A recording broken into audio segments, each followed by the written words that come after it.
the mainstream GB violence is committed by me solely. Do you get it?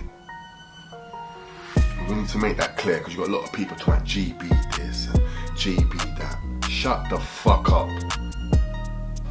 I was the only notorious man from SCA with this thing on my back. Going anywhere and coming back with all W's. Let's get it right. Do you know like that? Yeah. Let's get that clear. Apart from that, just shut the fuck up. He's like, well, I'm my brother. I said, well, I'm my brother. I said, yeah, I've been looking for you. He's like, I've been looking for you too. Then Mallet's just gone, button him! I was popped off the thing.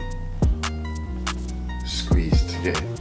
My mentality was, if you was involved in drugs or a drug game, you're fair game. In my head, it's like, well, drugs goes hand in hand with guns, and guns goes hand in hand with death.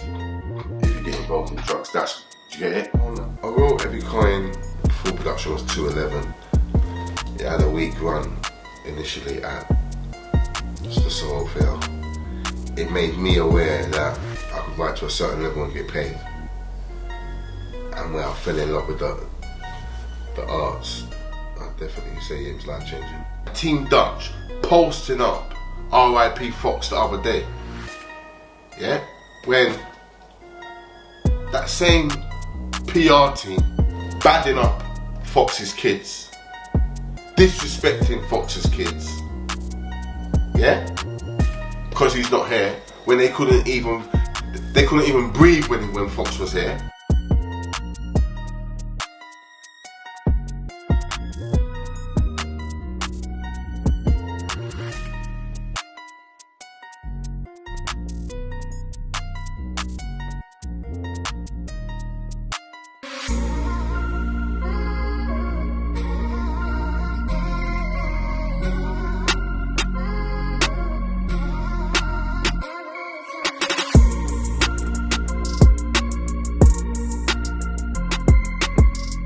Welcome back to CARLON TV. We're bringing the most exciting interviews today. Delighted to be in London with CARLON Campbell Robinson, acclaimed author, acclaimed theatre writer, but before all that he was living a real crazy life and ended up being right at the sort of the highest level organised crime within the UK, more London specifically.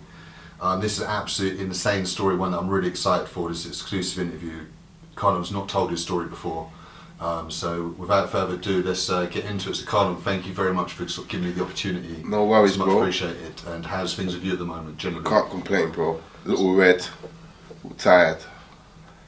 It's all about the work rate. But yeah, man's good, bro. Of course. So yeah, we're looking forward to obviously lots of positive stuff going the next few years. But obviously with all our guests, I think it's important that we go back to the start of your journey to find out what sort of turned you into the person you did and also the person you are today. And so talk to me about sort of early life for you, where you were brought up. Was it always London, family settings? Yeah, I always grew up in London, South London, to be Pacific. Early days, New Cross. Then we moved to Lewisham when I was about 5. By a cousin who I was really close to, called M, and he used to live on Achilles Street, which is right in the ghetto. Do you get it? Just off of Pagnell Street. Do you get it? And from his house we can see Moonshot and all the other various community centres that we used to go to, like Watson Street, Albany Empire. So because I was always around him, we're the same age. He's a month, 1 day older than me. That was our headquarters. So we were just always around the ghetto, just attending different community and things. Was it a happy household you were from? Were your parents together? And no, parents split very early. Dad involved though throughout your childhood? Early days. Excuse me, yeah, early days, yeah. He went legit. But I was from a criminal household. where everyone were hustlers in one way or another. Did you get it? It's perfectly normal for me to see mum or my aunt in a 10 grand fur coat and a Rolex on her wrist. It was normal. Did you get it? Or my uncles wearing crocodile shoes and rolled on their arm. It was that kind of. Did you get it? So from early, obviously, I believe. Obviously, I locked into the value of money and making money. And in terms of siblings, do you have brothers and sisters? From my dad's side, got 2 brothers, 2 sisters. But from the mum's side, just Single child. single child. So did you get spoilt a lot by your mum growing up? Being an only child? I got everything I wanted. I'm not gonna lie. From the earliest day I was wearing designer clothes. That was just her thing. Very OTT, but bang on it. Did you get it? So yeah, definitely got spoiled with material things. And so talk about obviously getting into school and stuff. Like what sort of student were you in early sort of primary school and stuff? How were you getting on? Were you a good student? Did you well at school? Primary school, man, just winging it. Did you get it? It was fun.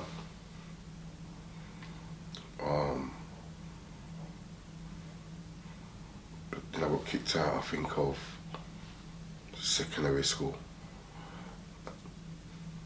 Yeah. Okay.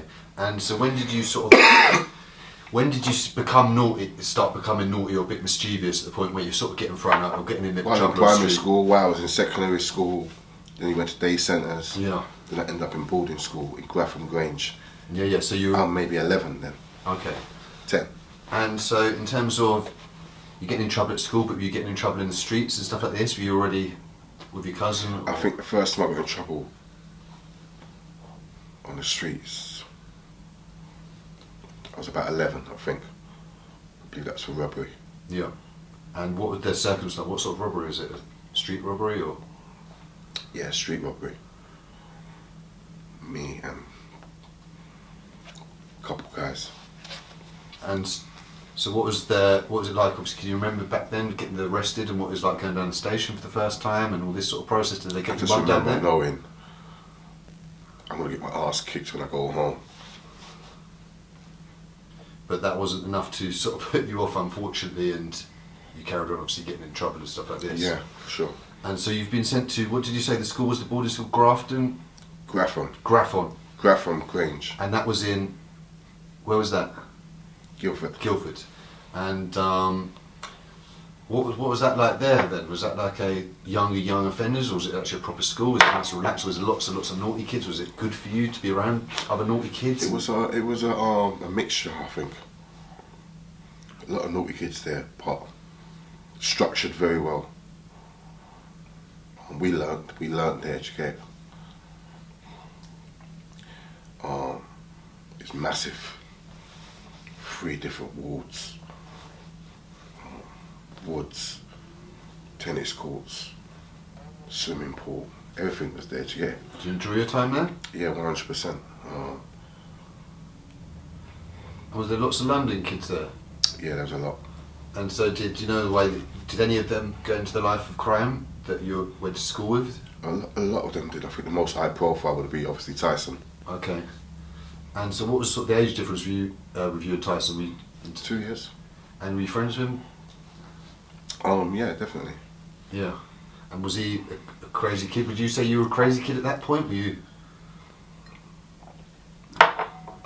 Also, I was crazy then. No. Not crazy in the sense of crazy what crazy turned into, but definitely a thief.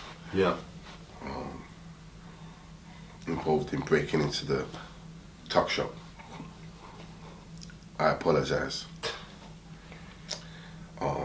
Whereas Tyson, the man there, he got kicked out for bringing in Stanley blades. Fucking hell. Yeah, he had some small Stanley blades, sharp as fuck, silver. And he brought them in and was selling them to everyone. Oh no. So everyone's got a Stanley knife. They've heard about it. That's why he got expelled. Yeah.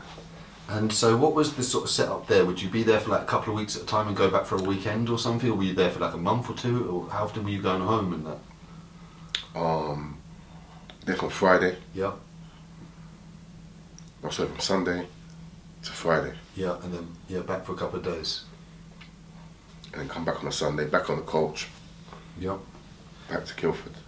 And so when you were going back, were you still mixing for those couple of days with all your friends and all the people on the streets, and were you being active, or were you just chilling with your family like at those points there? I'm young, innit? So when I can sneak out, I sneak out with.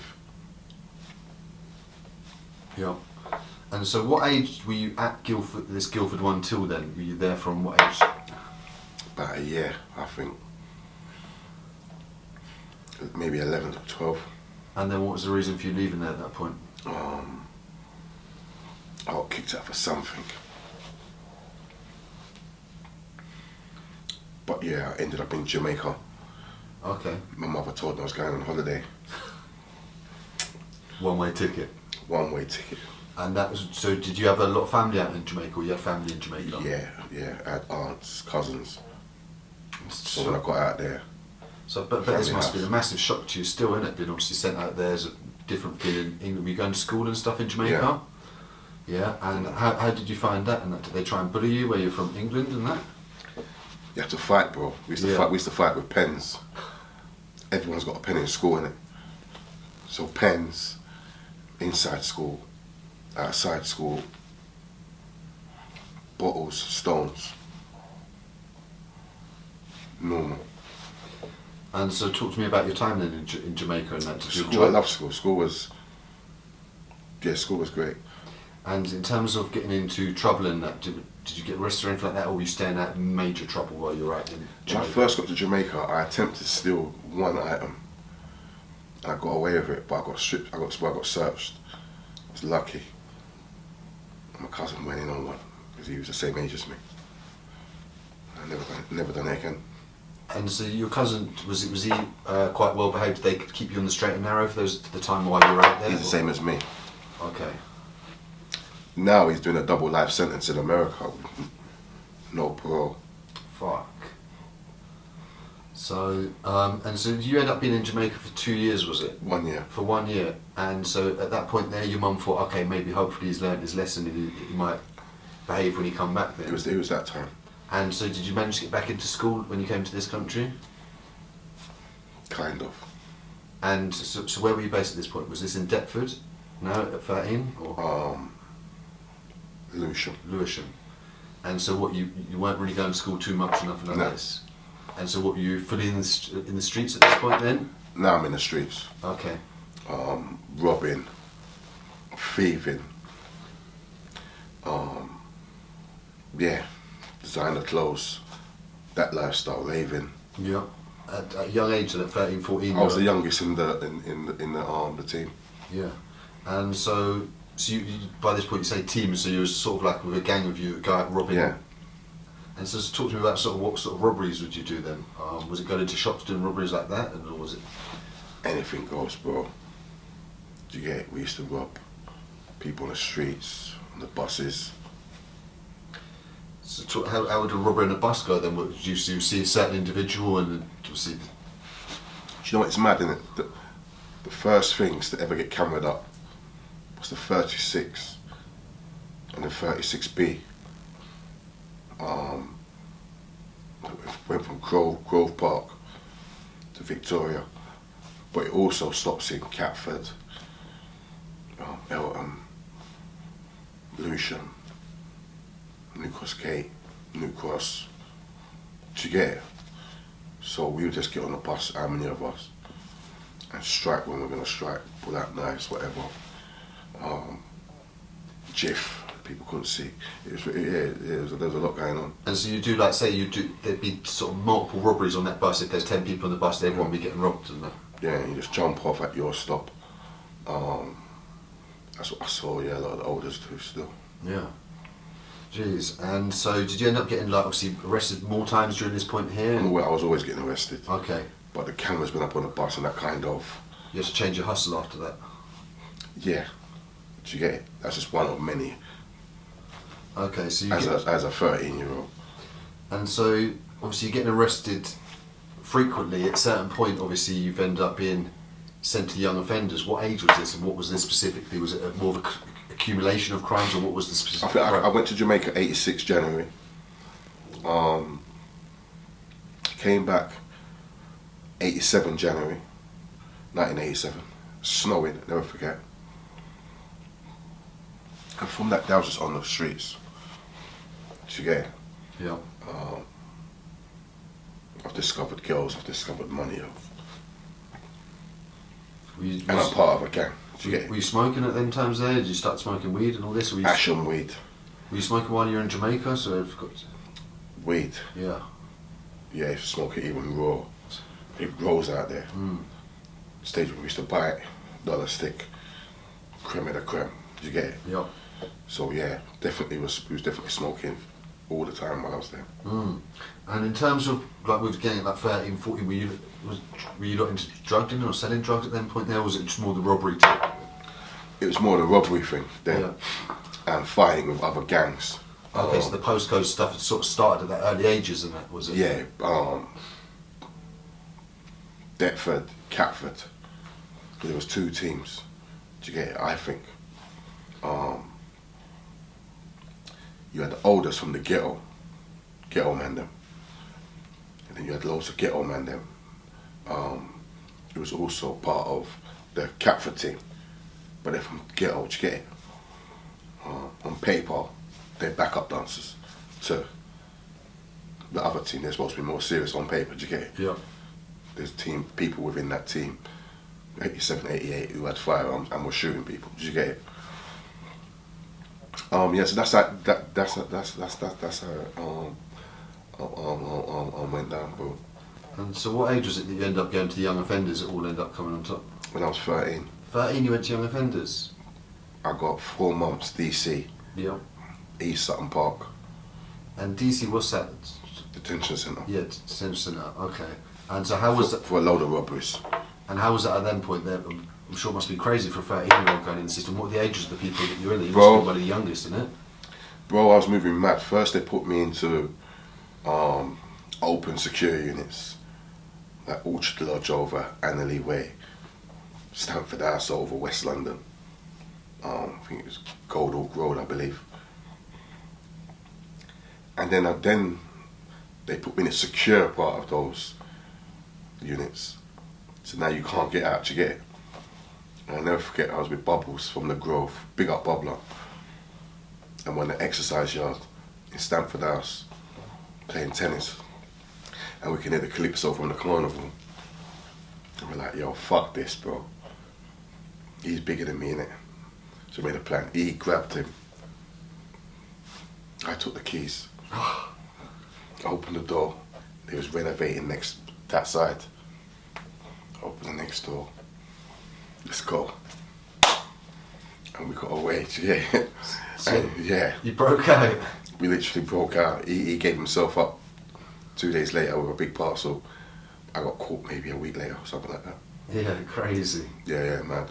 And so then obviously it was straight back to the madness of all your gang and all this sort of stuff. Normal. And obviously you're around older people, like you say. Were you seeing firearms at these sort of points? Were you hanging around elders? Nah.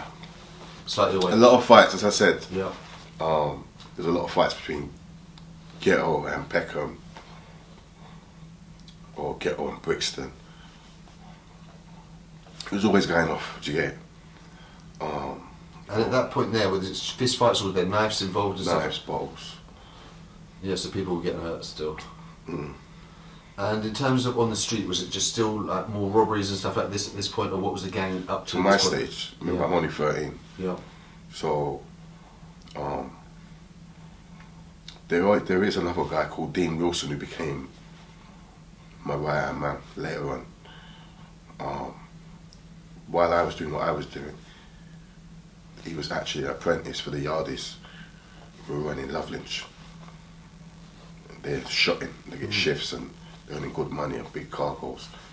And yeah, so they were serious at that time. The he was on that. I was on that, do you get it? And then when I went jail, I got nicked. He got nicked. And we bucked in jail. We didn't really speak on the road too much. Became friends. So we came home. we just set the pace. Yeah. Do you get, as I was saying to you earlier off camera, I realised the other day I haven't mentioned him once. But that was the right answer for a period, you get it? Yeah. I realised it because I was angry with him about a certain issue. Yeah. It's like I kind of erased him from, do you get it? But yeah, big up Dean Wilson, you get it? Yeah, so you end up sort of meeting with Dean Wilson in the Young Offenders, was this your first time or second Yeah, time? Young Offenders, yeah. Yeah. And HMP Aylesbury. okay. Really met him on the road. Yeah. But we're in the same job, from the same area. We get on. Yeah. Guy in the road, wanna make money. We're gonna go for it. Yeah.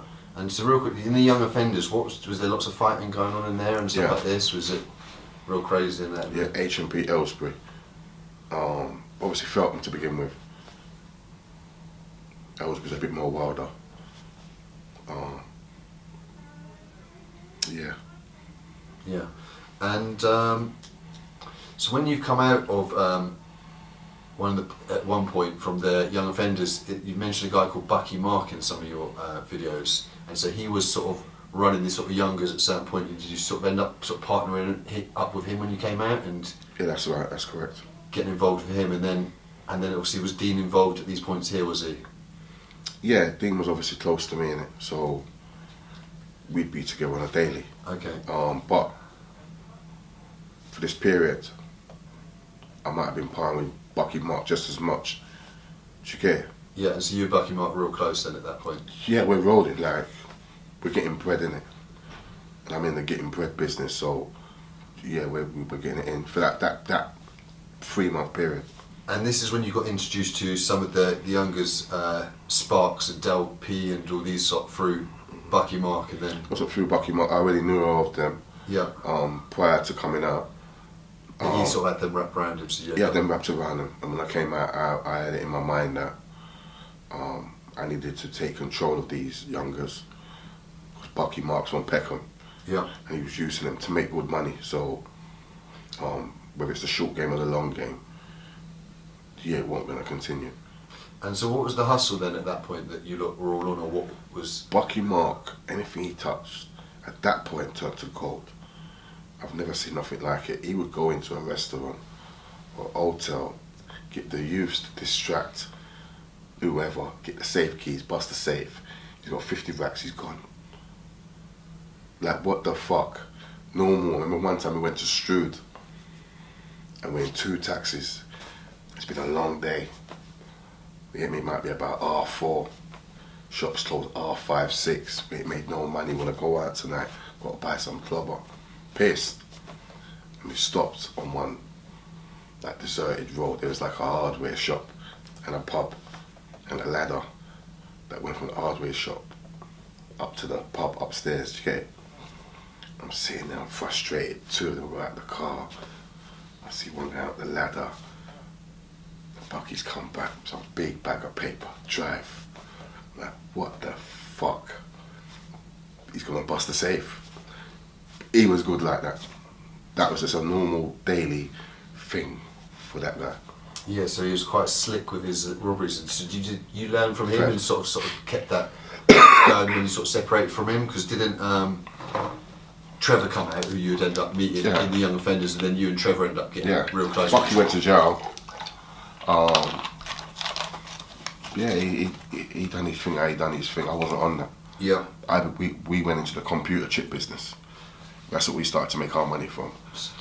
Talks about computer chips. I've heard people talking about this. Like, how would you get into the computer chip business? Like, how did you know? Obviously, everyone knows their value, but how did you know where to get them from? Who sort of schooled you on that hustle? And where would you get rid of them to? Obviously, I don't need to name specific people, get them in trouble, but it sounds like a great madness now. It was a crazy era. Basically, there was different guys who we would call peelers. They buy that product. Computer boxes. First got warm, maybe 92. I jumped on it early, maybe up 93. And basically, we just find a building that's got computers. So yeah, back then you had 586. That's what they're called, 486s. Do you get me? Apples. If you get an Apple 950, that's £1,500 per one. You find a building with all 40 on one floor, there's 9 floors. This era is crazy. The money is ridiculous. But I'm the oldest. Obviously Dean's my age. He's got his rental. He's going road. That's what we used to call it, going road. I got my rental. But Sparks, they're younger in it, so I'd have to get one of my girls who are around me to hire them a car so they can hit the motorway. So we used to hit the motorway, clean out whatever, whether it's a university, whatever the building is, go to our peeler, and they say we got 40 grand worth of computers. Or early days, they said we got 15 bags. He'd be like, you go in his house, go through all the metal gates, and he says, yeah, Tiny, turn around. He takes his picture off the wall, spins the safe. Yeah, puts 15 grand on the table. Puts another 15 grand on the table, locks the safe, puts the pictures up. He's like, there's your 15 bucks. There's your inspiration. The phone starts ringing. I kid you not, my phone's ringing. So yeah, call me back, put it down. It rings again, he's like, nah, this is too much, wait there. Turn around, spins it again, book. Says, where this rolling? Wait there, he goes, it's my first got my big thing. Goes away, comes back with a miniature Uzi. Says, you need this, you're the kingpin. But he's gassing, man, to inspire, man, do you get it?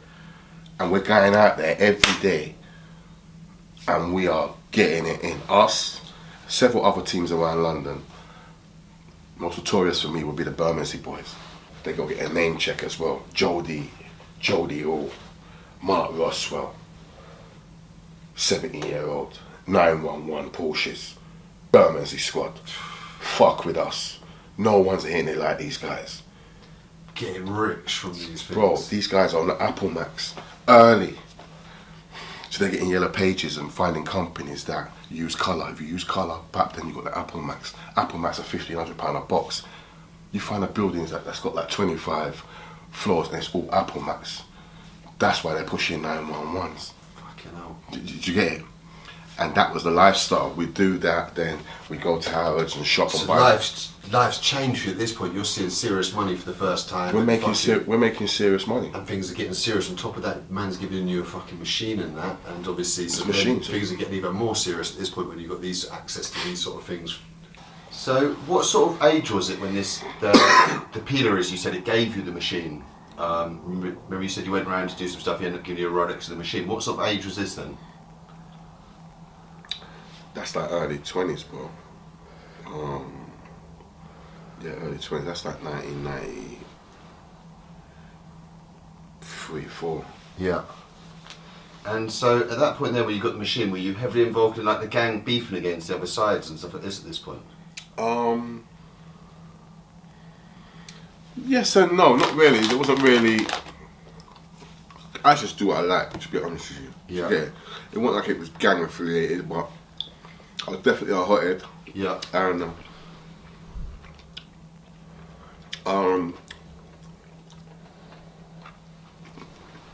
it is what it is. Of course. And so talk to me about how long this the computer chip phase ran for and how that ended. Did it sort of they changed something in the systems or whatever? Computer chip era ran for a while. I think it ran from like 92, 93, 4, 5, 6. Do you get it? And so, from what you were saying before, I'm guessing you've done really well during that period. Yeah. Made loads. Made a lot. Yeah, we ate. Saw money for the first time real money as such, was it? I won't say that real money. We were making real money. Do you get it? But I feel like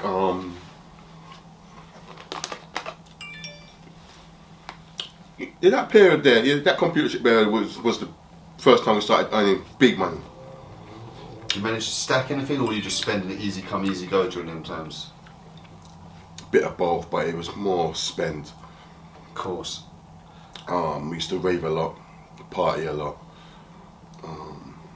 We didn't even repeat our clothes. We had that policy. Fun times. Yeah, nice. And so, how did things transcend you? Did you get involved in the sort of drug dealing and stuff like this, get into your 20s and stuff like this, or? A bit later on, I think we got arrested for handling stolen goods. 80 bags worth of computer chips. Yeah, me and Trevor, it's Trevor Denny. Yeah. And I got, what did I get? I think I got 3 years. I think he got 2 years. And it was during that period when I came out, the computer chip era was done. Yeah. Did you get it?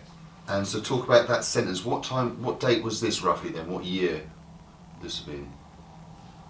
95, I'd put it around 95. 95. And so did you and Trevor get sent away together to the same prison and that, get banged up together? No, we was in separate jails. I think we might have been in the same jail to begin with.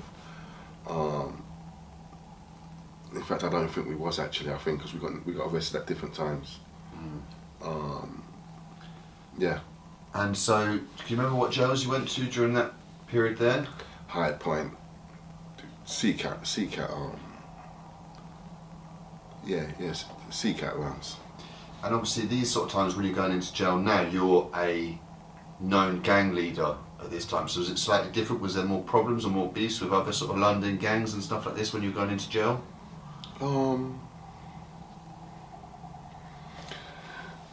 Not really. There's problems. But I liked those problems at that time. So it was just full on. You get me? You come onto a wing, and you got an enemy. Yeah, I'm on him. Do you get it? That's just how it was then. Do you get it? You know, like that. Yeah. Yeah, I was pretty wild. So, unfortunate that during that period,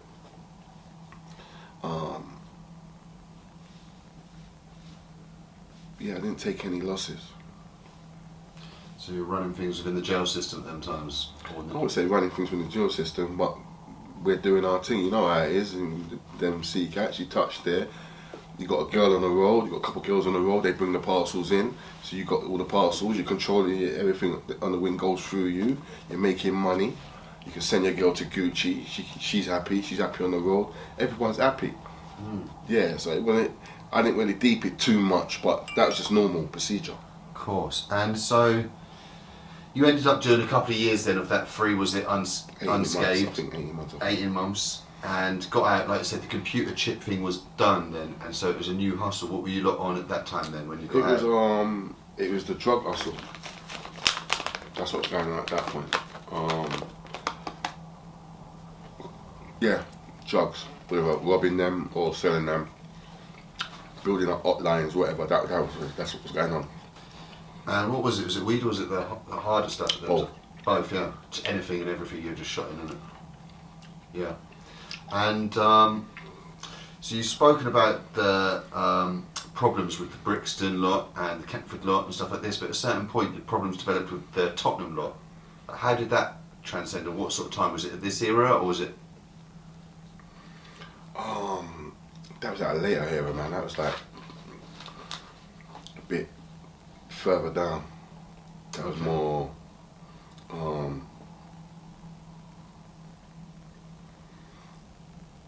97, 98. So it wasn't too far. So this was, so when you came out of jail it was sort of mid 96, was it? Mid 96, maybe 97. Yeah. And so you never actually stayed out for long, did you, at any given periods, did you? It was just revolving door for you at that point. Yeah. And obviously jail wasn't a deterrent for you at that point there. You used to thrive there like you were on the streets as such. I would say thriving. As best you can in a jail environment. Yeah, of course.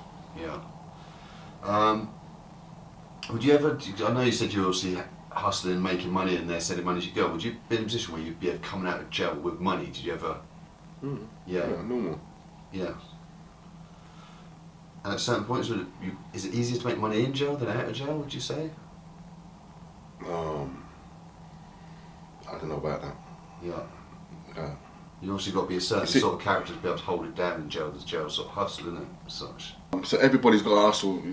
It would be naive to think just the top guys or just the loud guys or just the real guys are in jail hustling. Everybody's got to hustle. You got to eat. Yeah. Okay, so like I said, when you got out of jail mid '96, then you're getting involved in the drug thing. Like I said before, you've gone away. You've been presented with your first machine. When machines and guns are a lot more prevalent now at this point in here. You're getting a little bit older in your 20s.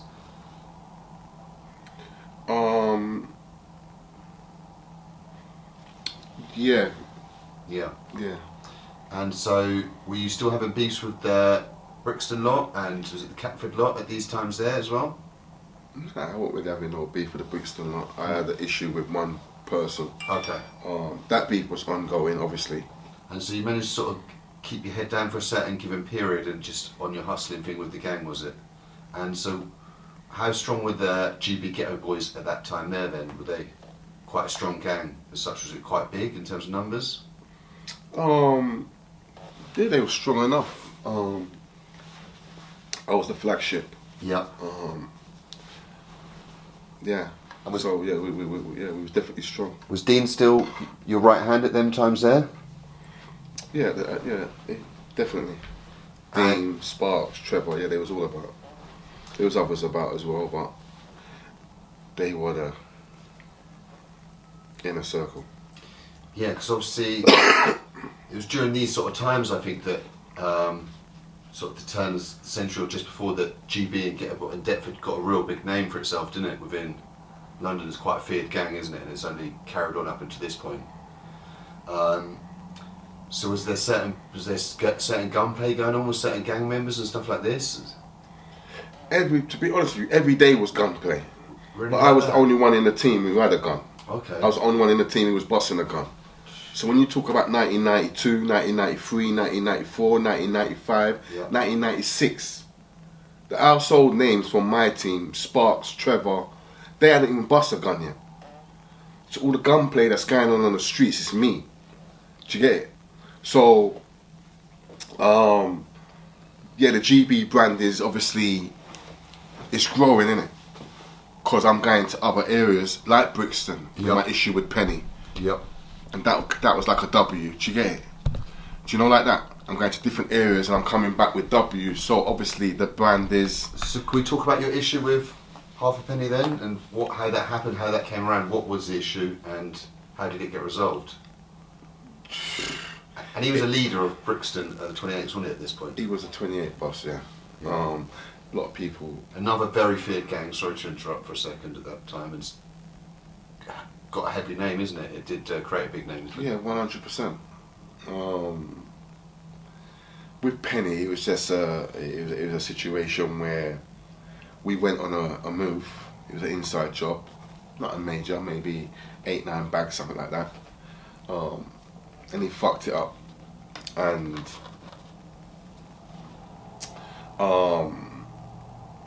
yeah, and that's what we fell out over. Without going into too much detail, basically, I had a girl who worked at Concord. She had an inside job. She wanted some dough. She called me. I called him, took him on the work, and he fucked it up. And then, yeah, and that was it, really.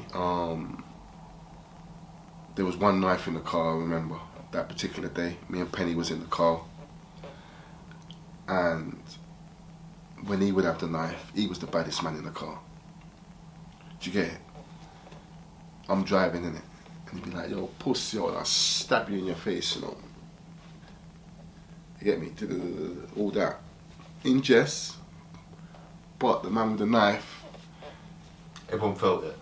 Yeah, and then I would have the knife half hour later, and it would be the same. I'd be like, you're a dickhead, I'll just poke you in your eye. You know, like, it was that kind of. Anyway, cut the story short, the move fell through, and got back to Brixton. He burnt out my car, and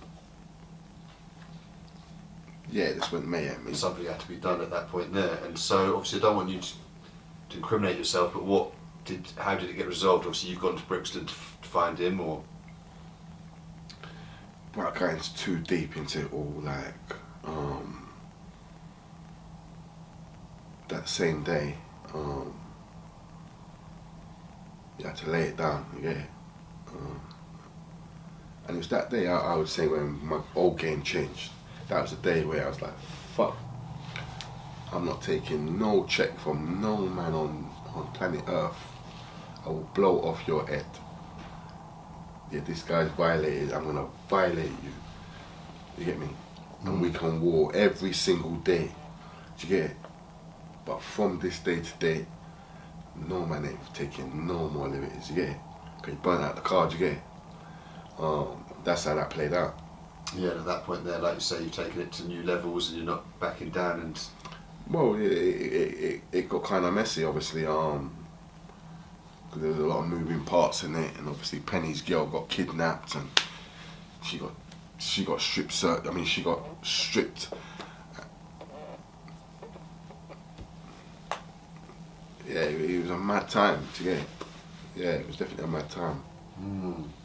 so yeah, I can imagine things sound like they're going crazy, having problems like say with Halfpenny's leader of the Brixton lot, then suddenly a year down the line you're having problems with the Tottenham lot, and so things were really going to like next levels and you're getting real deep in the game, like you say at these times.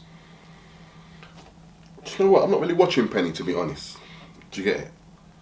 I'm watching him, I'm not watching him. Penny's someone you watch in jail, really, to be honest with you. No disrespect to him, R.I.P., do you get it? Yeah. When the Lord, we're making bread, we've got machines. And we're feeling invincible, do you get it? Yeah. That's how I felt, do you get it? So, whatever's whatever. And as I said, it wasn't an issue with the old of Brixton or the 28s per se. I had family within the 28s. A couple stepbrothers within the 28s. A first cousin within the 28s. Friends within the 28s. Do you get it? And I think that's what made it easier for me during that situation with Penny. Because the support that he would have normally had, he didn't have. Do you get it? His own team, like, let's go for this guy. He can't even say that to his own team. He's talking because he's in a circle. 2 are my half brothers and 1's my first cousin. They're looking at him like, huh? Never going to come right on you. So that's why it didn't escalate as such through these bonds or family ties that you had. Do you get it? Yeah. And so, obviously, moving into 97, 98, you're saying obviously then the problems developed with the Tottenham lot. But I can remember you listening to your YouTube videos where you said you'd met Mark, obviously, in the young offenders and stuff like this. And so you knew each other, there was a mutual thing. So how did it sort of develop and where did the problems come with them lot? Obviously met him back in the day in jail. Yep. Juvenile days, HMP Felton, as you rightly refer to the audio book.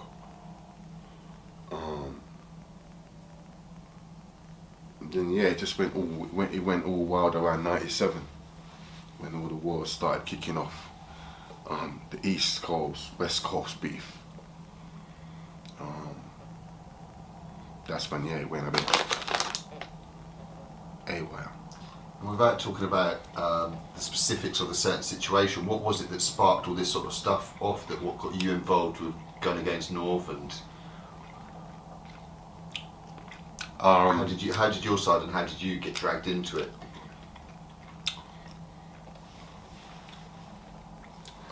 Ally from East. I've had a few allies from East. That's how I was sucked into it, do you get it?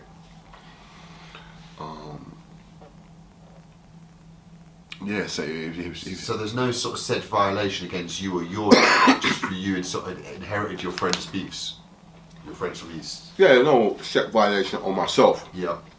Well, you know. And so I know at certain points things got obviously super serious between you and the Tottenham lot, and you end up having a real close shave at one time. Things were serious, weren't they?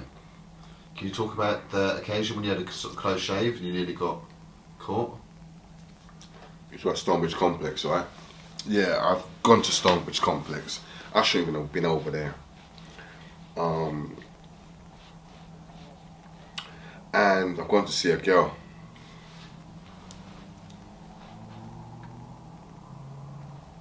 But I had no machine. At that point I was rolling with the Lover Money team. There was 2 machines, 2 Mac 10s, but they was for the house because the guys had hit the mattresses. So me being me, I didn't want to stay locked up, cooped up, to get it. Whereas they're a proper professional outfit, everyone's in the mattresses. Proper on that mafia war thing. Yeah, no one's leaving, and there's 2 Mac 10s, and man, I'm checking doors and winning. Fuck all that. Give me one of them guns. I'm going out in it. Can't. Man, was like, you can't take the machine. Machines for everybody, get it. But I went anyway. Couldn't stay in this house there.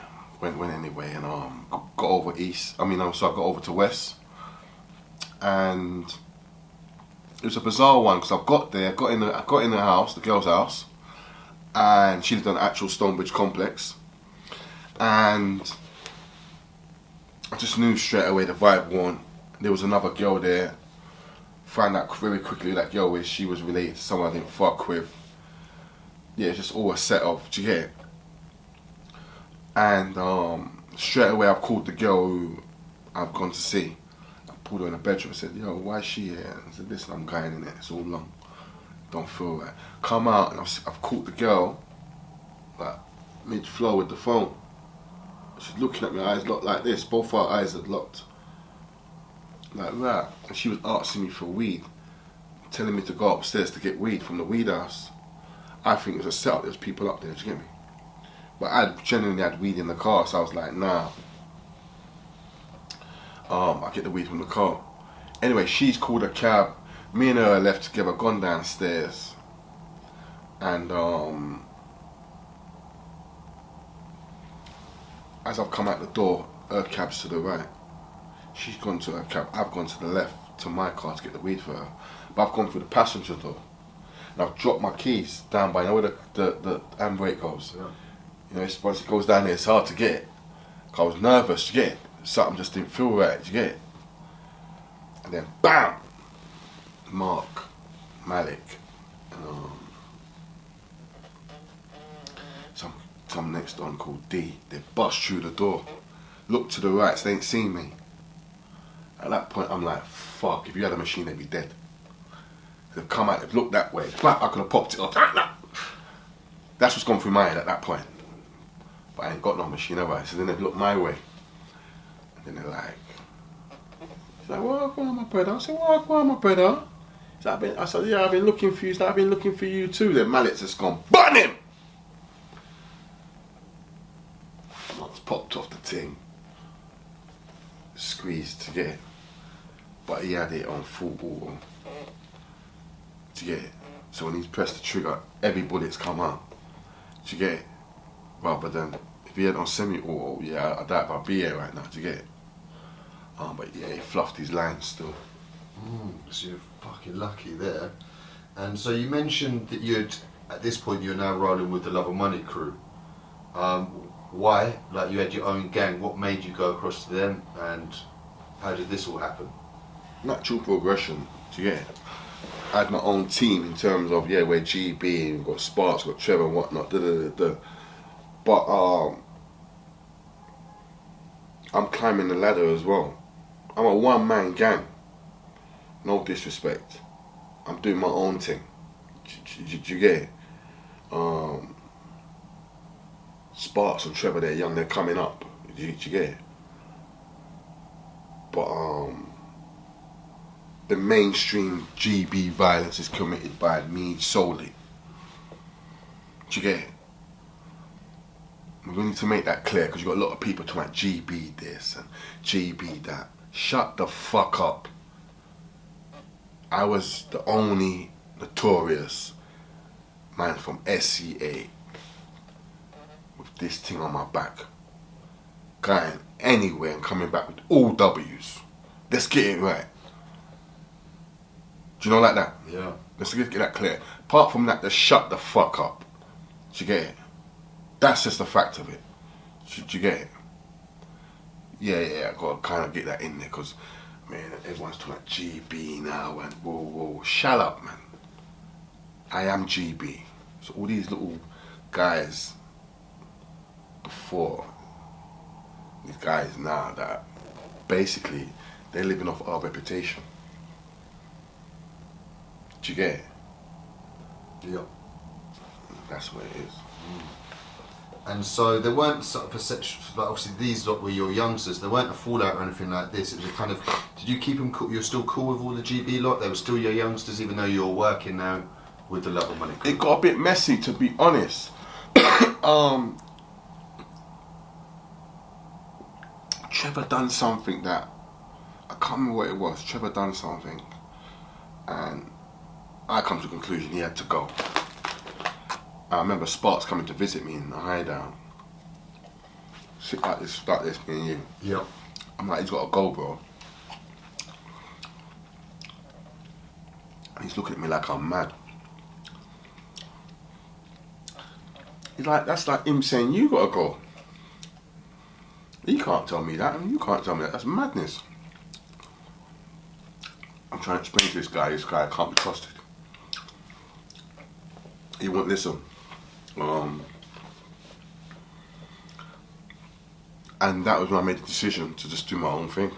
No, then it was in '98 you ended up getting caught with a firearm, is that correct? Mm-hmm. And so what were the circumstances? How did you get caught with it? What were you on by job, or was it just something you were carrying by this point? I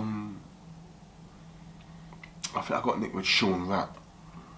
Sean Atkins. And we was parked outside this guy's house. I was going for this guy, Charlie. Basically I was parked outside this guy's house, and I thought he was a snitch, and it was on him, innit? And police came, he set us up. Charlie set you up? Yeah. How did Charlie know you were outside, or he must have seen you from outside and then called up? Yeah. Obviously he's probably petrified of you and your reputation at that point there. And what strap was it then?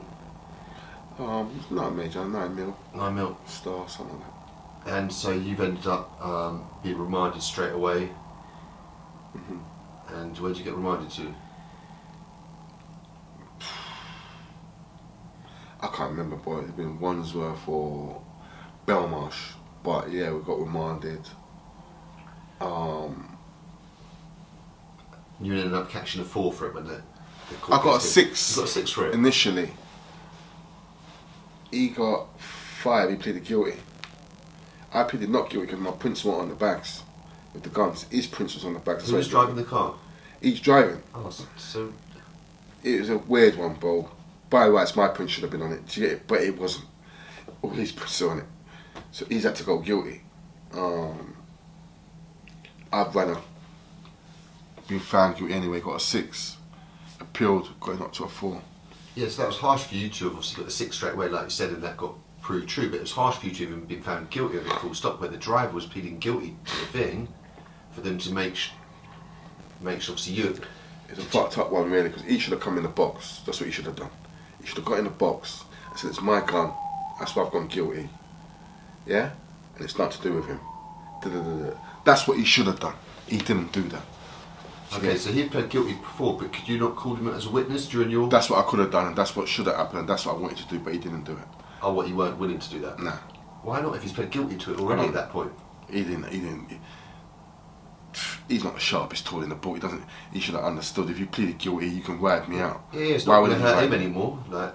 Ridiculous. But yeah, that's what happened. And you didn't fall out over that then? Oh, didn't fall out over it, but yeah, you just know what kind of person you're dealing with, innit? Yeah. And so, like I said, you got it down to a 4, so you've ended up having to serve a couple of that, was it? 2 years? 2-8. 2-8. And why was the extra 8 for that? Was from messing around or getting in trouble? No, so you've done 2/3 then, I think. You've done 2-8. Oh, was it you did 2/3 at that point? You've done 2-8. And then it got cut down to a certain point, like it was half, did it? Yeah. Okay.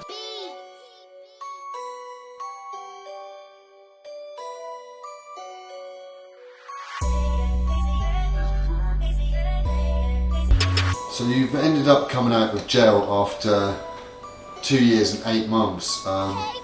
So talk to me, what year was this roughly then? Was this like sort of 99 or something? Fuck, what was it? I think we got nicked 95. 95, so not quite then, so 98. I think it was 97. 97 you got out around these sort of times? I believe so. And so talk to me about the mindset, what you had going on, What's going on in your life? What's going on when you're landing?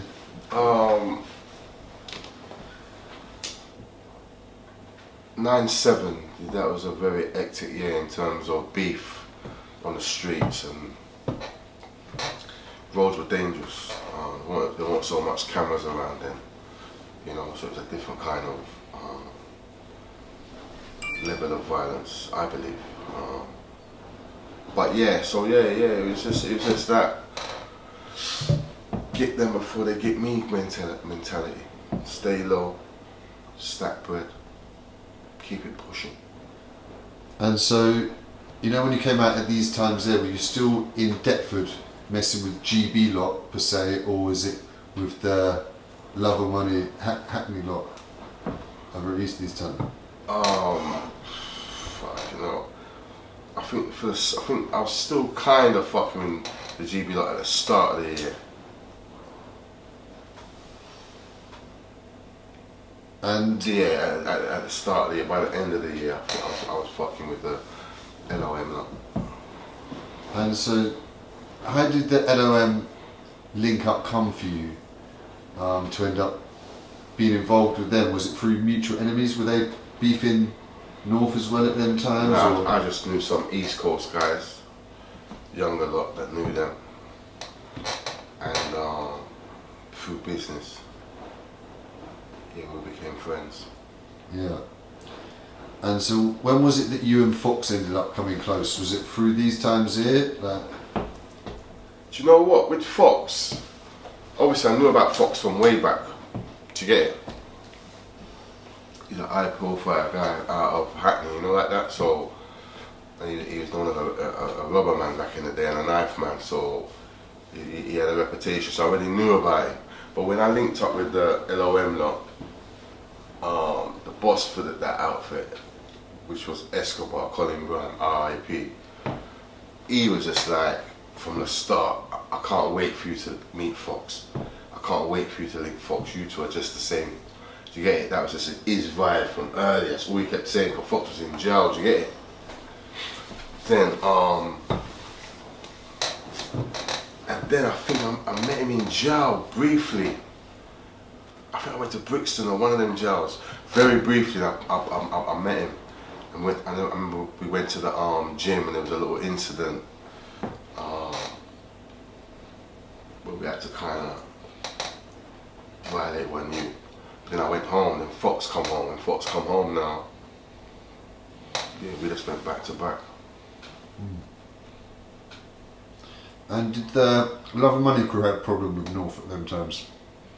Yeah. Yeah. Yeah.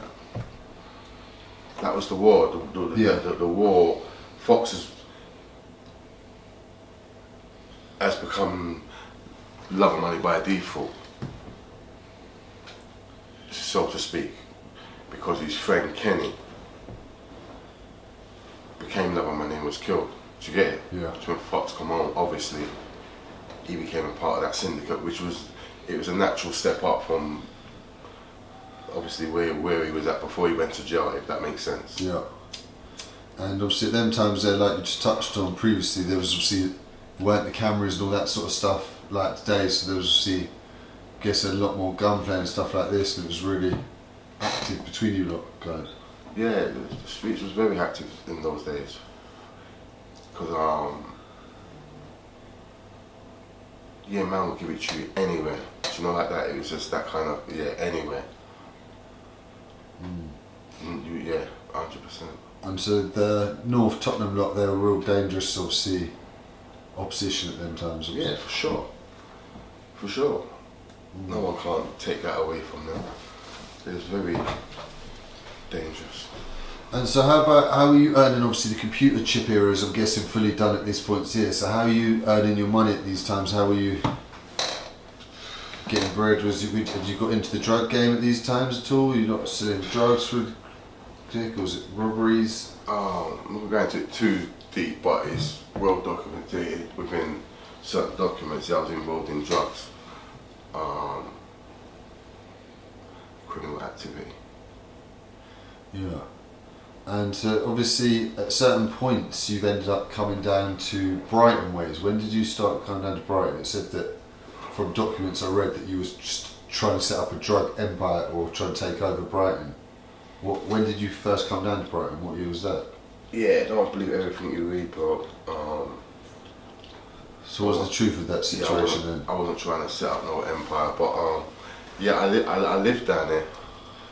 I had 2 girlfriends down there. One in Worthing, one in Brighton.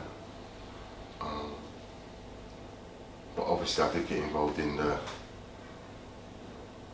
criminal side of things down there, which led to obviously me going to prison. I'm not going to really speak about anything criminally wise that's going to upset the victims in my case. I'm sure you can understand that. Of course, but touching on the numbers, obviously I think when you end up getting convicted it was of 34 offences, ranging from attempted murder, false imprisonment, GBHs, robberies, firearms offences, aggravated burglaries. So it's as serious as it gets offences wise. You're really on job at that period.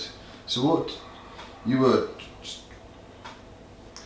excuse me, you were kind of reckless with it and just on job to the fullest at that time. But what was the mindset? You were down for whatever and it was ride or die sort of mindset at that time? It's definitely ride or die mindset at that time in terms of generally. I think when you're living that lifestyle of, you know, people want to kill you or you're looking for people, you have to have that mentality where you'll go all the way in terms of generally. For what you're asking, I'm not really going into it too much. As I said to you, I don't want to really touch on anything that's going to cause anyone distress, but what I will say is I explored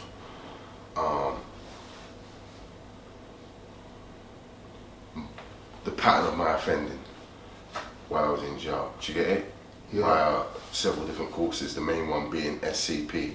So I was able to identify my triggers and why I went as extreme as I did. Do you get it? Of course. I think what I will say to you is my mentality was if you was involved in drugs or the drug game, you're fair game. Yeah. Do you get it? Yeah? Because in my head it's like, well, drugs goes hand in hand with guns and guns goes hand in hand with death. If you get involved in drugs, that's, do you get it? Yeah, I understand that. I'm now able to identify that obviously that was a rigid way of thinking, do you get me? Yeah. But that was my mindset then, it is my mindset now. Of course. And so, how did it all come to an end though, the crime spree and that? How did you end up getting caught? Obviously I've read that you got arrested on the high road after a chase, but what were you wanted for a given period?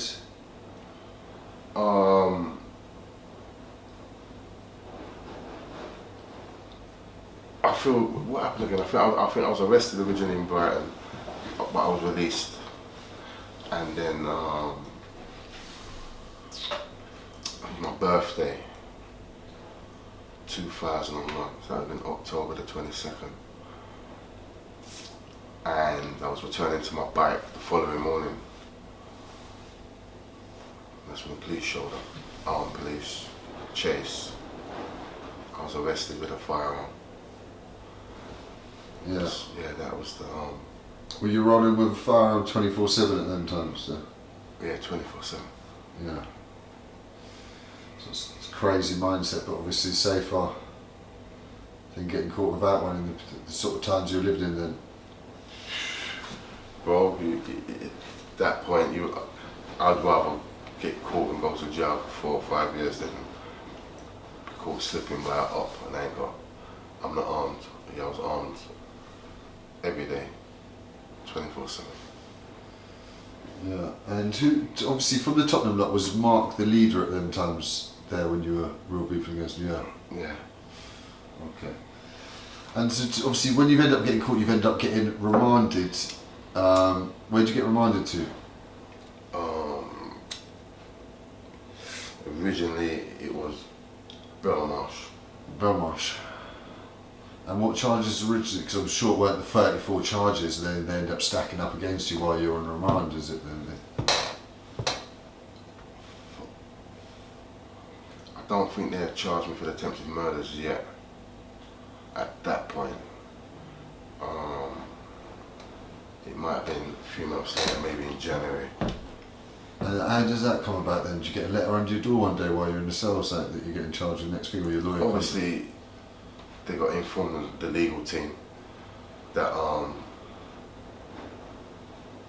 further charges could be coming.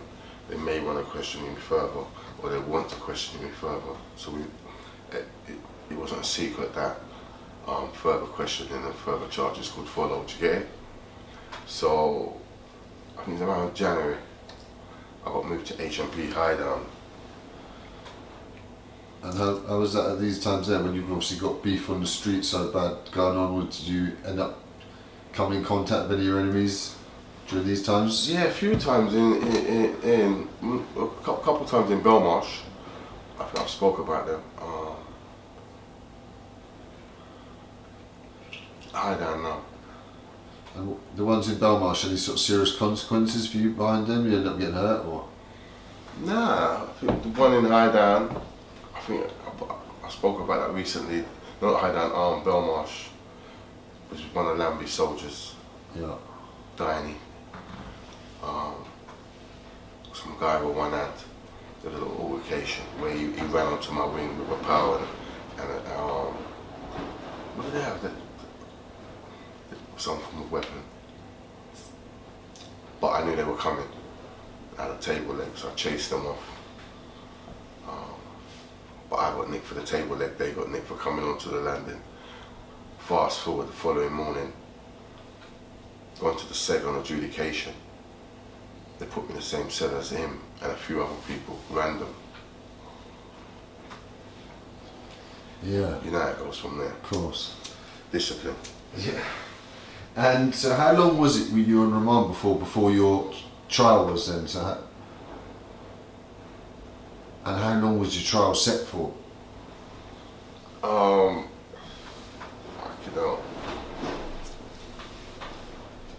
When was my trial? My trial started 2002, maybe about 12 months, 14 months, something like that. And It was a 3-month trial. talk to me about your legal team. I guess you had a top barrister or QC on your case at the time? Do you know, my legal team was fucked, bro. Originally, I had Courtney Griffiths, who to me at that point is one of the best, if not the best QC in the game. I had him, and I think I had Jane Hickman, who's a very good solicitor. Then the dates got changed for the trial. Courtney couldn't make those dates, so I had to pick someone else. Wasn't happy about that. And I picked this guy called Jerome Lynch. I've seen that Jerome before on a BBC documentary. Yeah. With Giovanni De Stefano, who was working with him. Exactly. On the Hugenstraten case, I think it was. So I picked him now. Yeah. Gone to trial, but I'm giving him questions. Now remember, at this point, I've read every document. Forensically, I'm sure. Bruv, there's thousands of pages. Remember, it's 5 cases. So how long was your trial set for? 3 months straight. Fucking hell. Do you get it? Old Yeah. Bailey, yeah? Yeah, I'm in a block as well. Do you get it? So I'm reading. I know these documents inside out. So I'm telling him, listen, this Jerome Lynch guy, this is what I want you to ask him, X and Y. And he went in and he didn't ask the questions, but when he come back, I didn't like the answer he gave me, bro. Do you get it? He let the guy escape the trap in the box, and I just said to myself, you know what? If I'm gonna go down, it's better I go down firing my own gun rather than him holding the gun and he's not squeezing. Do you get it? Fuck. So I just sacked him. Yeah, I'm defending myself. How about that? And so this was deep into the case then, because obviously you're on the defence side. Day 2. This is day 2, bro. Day 2 of the case? This is day 2, bro. Shit.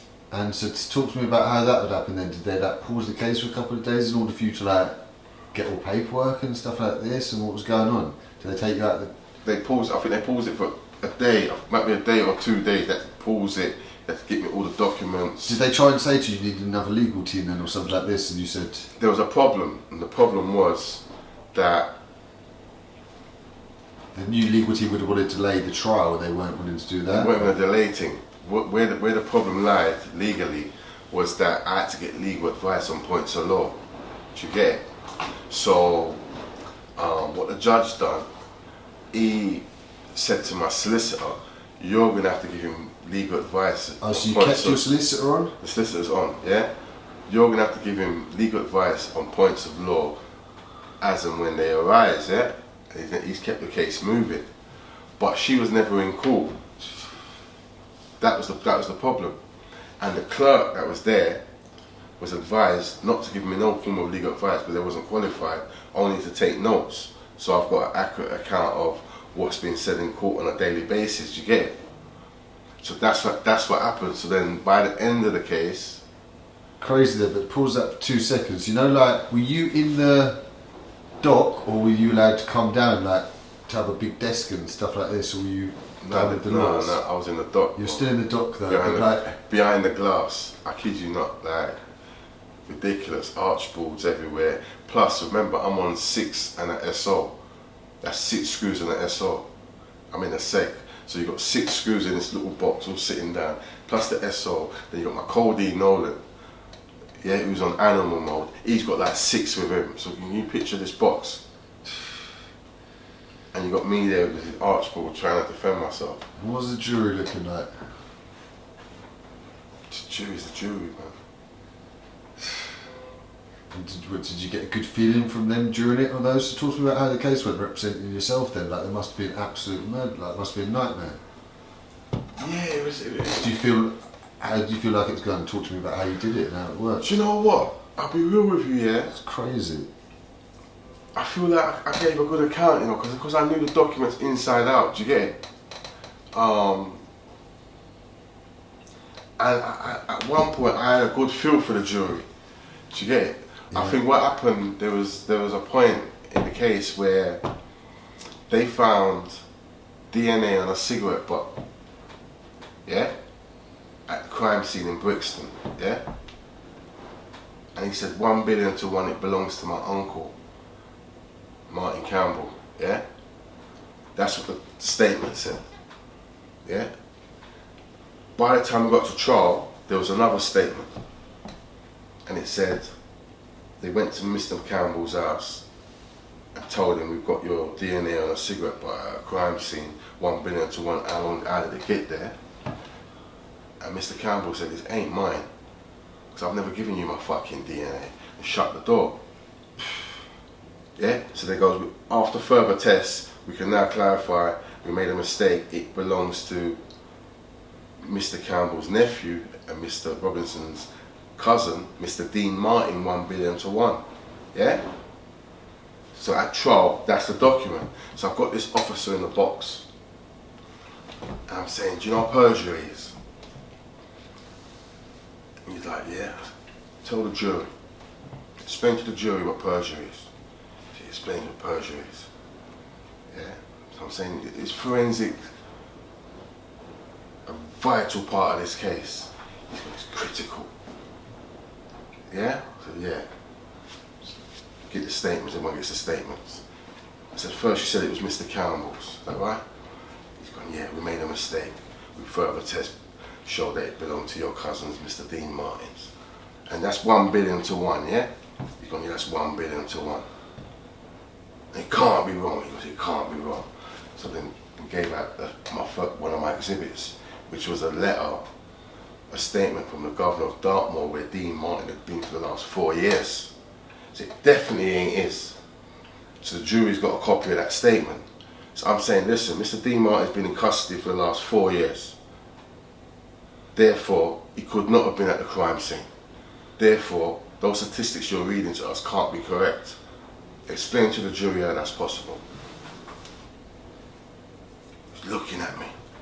He's looking at the sheet. He's looking at the judge. I've got my man.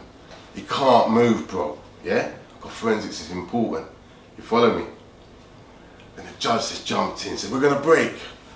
We're going to break till tomorrow. That time's only 11 o'clock or something, bro. I'm like, what are we talking about? Yeah. Boom, boom, boom. Break. That officer went missing. I didn't see that officer for about 4 days. 4 days, no one's told me nothing, he's gone. He pops up after 4 days, he comes, he's like, yeah, I'm back. He's like, yeah, further testing went on and we looked at certain other little records and we made a mistake, 1 billion to 1, it's yours.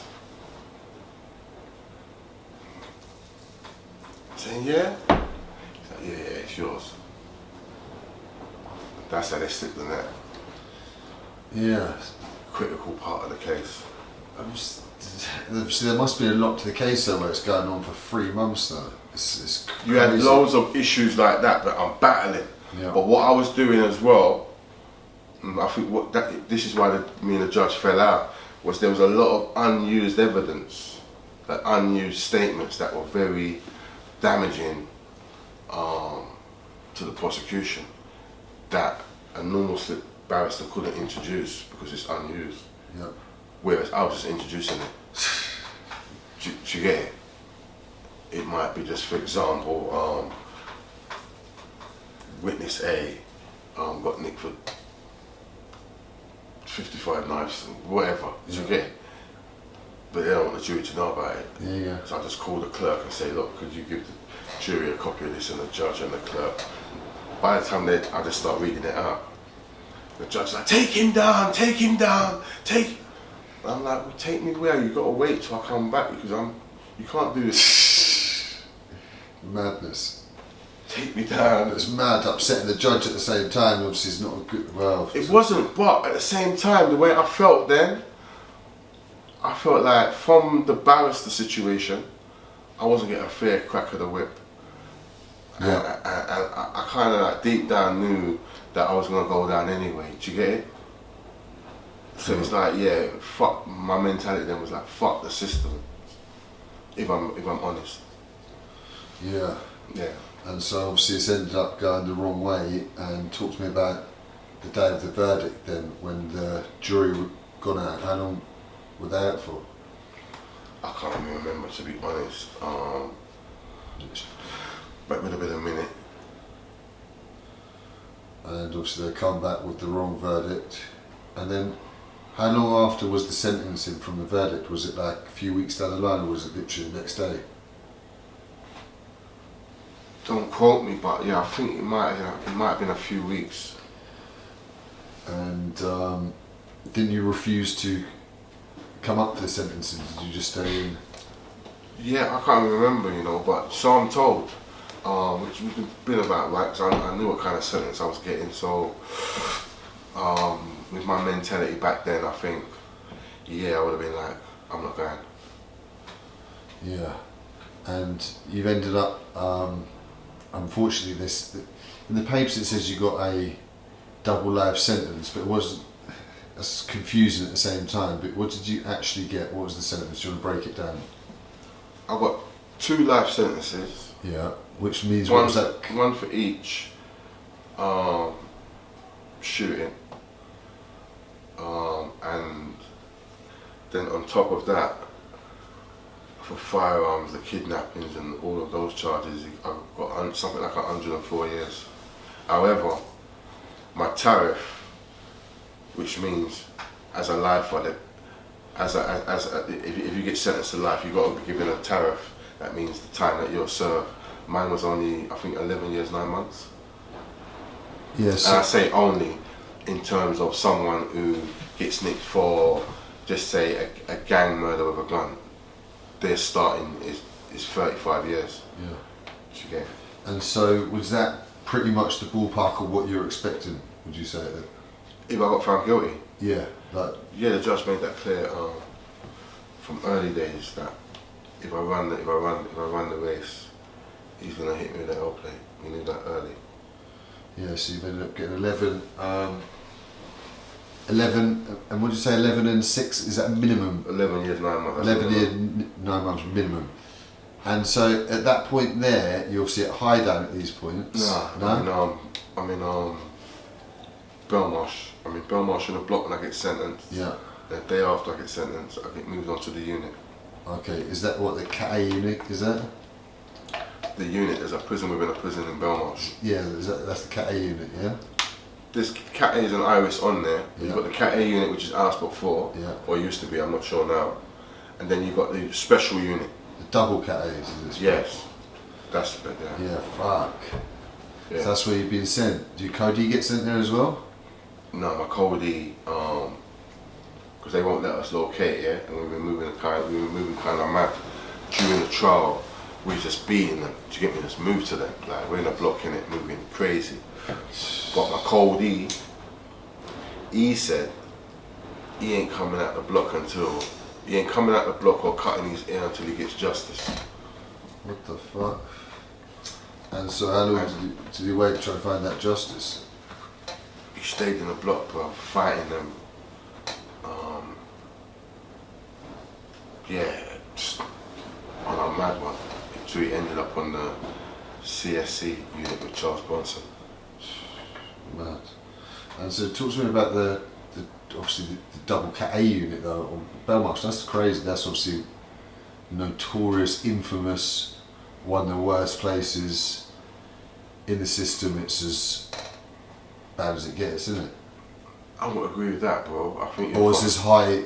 It's meant to be as most secure. Yeah, most secure. It's the most secure, but I wouldn't say one of the worst. I mean, in terms of prisons, because you've got to remember, in those places there,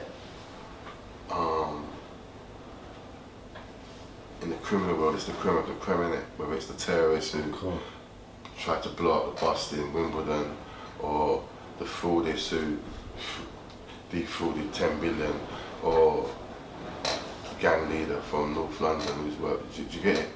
That's where they are. So what you'll find is that level of criminal, they're very respectful, and you don't get the nonsense. So it's like you're not going to get trivial arguments as you would within other prisons. Does that make sense? Of course. So they're not, in terms of to do your bird or your remand, it isn't bad to be around good caliber of people who know how to conduct themselves. Yeah, indeed. So how many people are on this unit then, roughly? 12 or 14. Yeah, so not many. I'd say 12 or 14 because you got different floors. So our floor might have two, then you got the twos, then you might have the ones. And I'm sure that the other side as well. Do you get it? There's different spurs. That's the word. And so talk to me about some of the characters like you just touched on there. When you landed there must have been some infamous characters around you that are obviously known to the public. I can't really remember none, to be honest. Only people I really remember on there, I know Dean Smith was on there from out of Bermondsey. Blacker, good guy. Big up Dean Smith. Yeah, when he left me his Casio TV, he was a thing. You know, them small little TVs.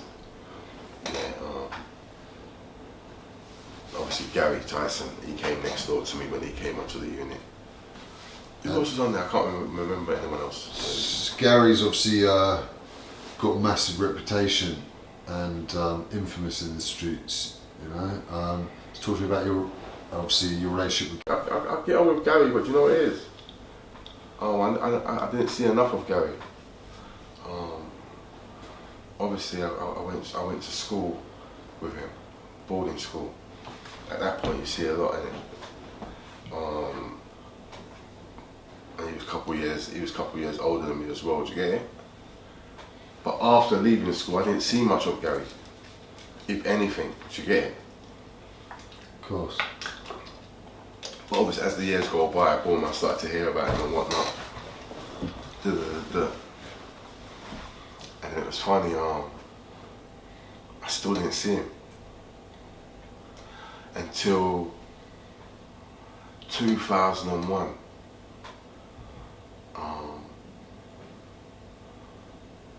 It's like early morning, like 10:15 or something. And I'm where the old South London Press office used to be. He had a shop there, I didn't know this. But anyway, I had a car parked around the corner. I'm walking around, I've got a Mac 10 in a rucksack, and I'm holding this, it's daylight, innit? Nervous on a little daylight, I don't like daylight. Coming around, I see Gary in the Jag. I say, wow, that's Gary. I kept bopping. The person I'm meeting, relaxed. The person I'm meeting him at Streatham Station. It's a chick, innit? Celebrity chick, in terms of done a little bit of TV. This is why I'm taking the risk, like a dickhead, in daylight being in the streets. Anyway, she wasn't there, so I come back around and I said, yo, Gary. I'm over I'm there, innit? I said, what? He's like, who's that? I said, Tiny, boom. He sat up straight, so I'm gonna give it to you up straight, innit? He sat up straight, he thought he was done. Big man thing. He's gone, who? I said, Graffham Grange, blood. He looked at me again. And he goes, Barrels. I said, yeah, bro. He used to call me Barrels at school. Since my nose was like a buck, yeah? He's gone, bro, all these years I've been hearing your name. Tiny. He goes, I did not know it was CARLON, yeah. I said, yeah, bro. And we swapped numbers. Tell a lie, I gave him my number. But I gave him a number for, it was like an answer phone. I didn't even have the phone no more, but I still used the voicemail box, yeah. I gave him the number. He's phoning me. About 2 hours later, phone me, leaving messages. Call me. Gee, call me. I'm listening to the messages, but I can't call you because I ain't actually got the phone. Do you get it? So that's how that played out. But then what's happened is obviously I got nicked, I'm on the unit. Gary's come on the wing. This is on the unit. Somehow he knows I'm in what cell I'm in. So he bangs up, he's like, hey, pussy on next door, hey Tiny, you're dead. But he's putting in a voice, I'm like, suck your mother, pussy. He's like, listen, I'm from West, but when the door opens, I'm killing you, you little pussy, Tiny, you're dead. This guy with my 20 minutes off, he's winding man up. I don't know who it is, innit? But I'm going in, whatever. Thinking it's on in the morning, thinking it's on, do you get it? Like, unit, like, it's not even a game. But I came out for phone calls that night. Bust his flat. It's Gary, innit? He just started to laugh. You know, a little wicked laugh, you get it? But yeah, so we was just on the unit for a few months. We just played chess on a daily. He likes to play chess, I like to play chess. So yeah, we just burnt our time like that, do you get it? Yeah. Budding weed? No, do you know what? It wasn't even that kind of vibe. Gary don't smoke anyway. But was there even weed on the unit in that thing? Or was it madness trying to get weed in somewhere in that within the wing? I think it might come, but it's not really a priority, yeah.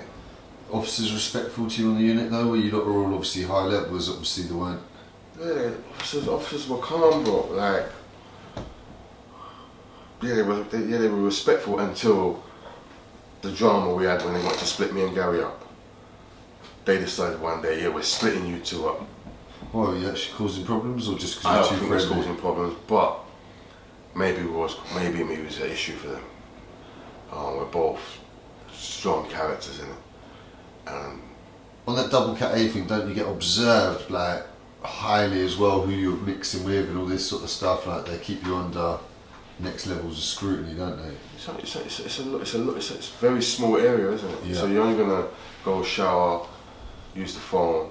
It's not like you've got a very big wide space. Do you get it?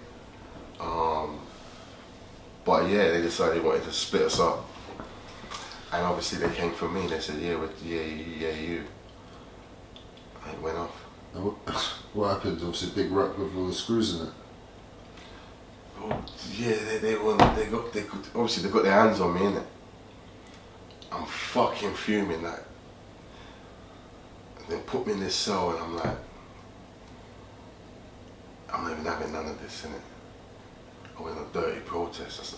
Oh shit. Yeah, stripped off. Yeah, you know what happened next. Yeah, started singing IRA songs. Where was this, down in the block now? Obviously. Yeah, now they've moved me to the block. Was Gary down in the block as well? No, he's on the wing still. Yeah. But the problem with the block now is the block's closed, because I told you everyone's well behaved over there, kind of thing. Yeah. But now they've had to open the block. Do you get it? Which means they've got to man it. They've got to have maybe 2 officers in there. You get it? Mm. So I've been in this block like singing IRA songs, innit?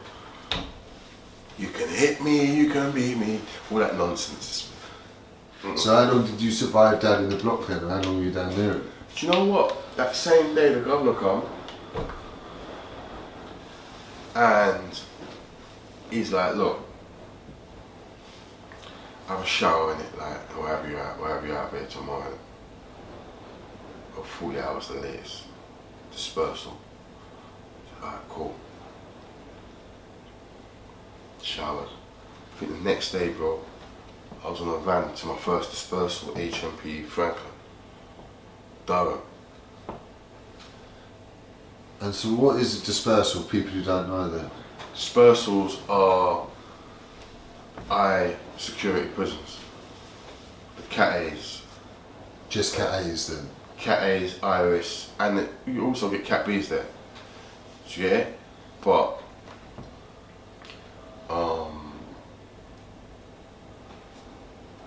that's what it is. The I security prison, they call it dispersals. That's HMP Whitemore, Franklin, Long Larton and Full Sutton. Those are the dispersals. Yeah. But additionally also Wakefield can be also included as a dispersal. Do you get it? Yeah, they're going to be crazy dangerous places to be. So where did you say you got sent to start with? HMP Franklin. Franklin. And whereabouts is that? Durham. Durham. Yeah, and Newcastle. Newcastle. Okay, and so what was it like when you got there? It's obviously a long way from home. Was there other people from London in there? I got there, and because I just come from the block, at that point, if you come from the block, you have to do a 7-day assessment at the other end. Do you get it? Because obviously you might attack staff. Of course. Check that you. So I was in the block. Toby Johnson was down there. Who's that? Where's he from? He's from East London. Okay. So is he on your side? One of your people? He's not on my side, but he's good people. Do you get it? Yeah. Toby's good people. He's from the east side. He's good people. Who else was down there? There was a few guys down there. Anyway, I was down there for 7 days. Then I went up onto the wing. I went up onto F wing. Lambie was on G wing. Yeah? I was on the wing 24 hours. Imagine I've just got there, gone to reception the following morning, got my property, got it in my room, got it in my cell, ain't unpacked it yet. Went for lunch, come back, they've come for me. So yeah, you gotta go to the block. So what for? Ain't telling you. When you get there, we'll tell you. I'm like, alright, cool. Got to the block. They give me a GOAD form, which means good order and discipline. And it says you got to be segregated because information from Operation Trident, yeah, that you and Mark Lambie cannot be in the same prison. That was my form. And from that day, we was never in the same prison. Yeah. During that sentence. So obviously they didn't know that to send you to the jail. Do you think it was brought to their attention by other people then, by other prisoners, or by Mark, or? Well,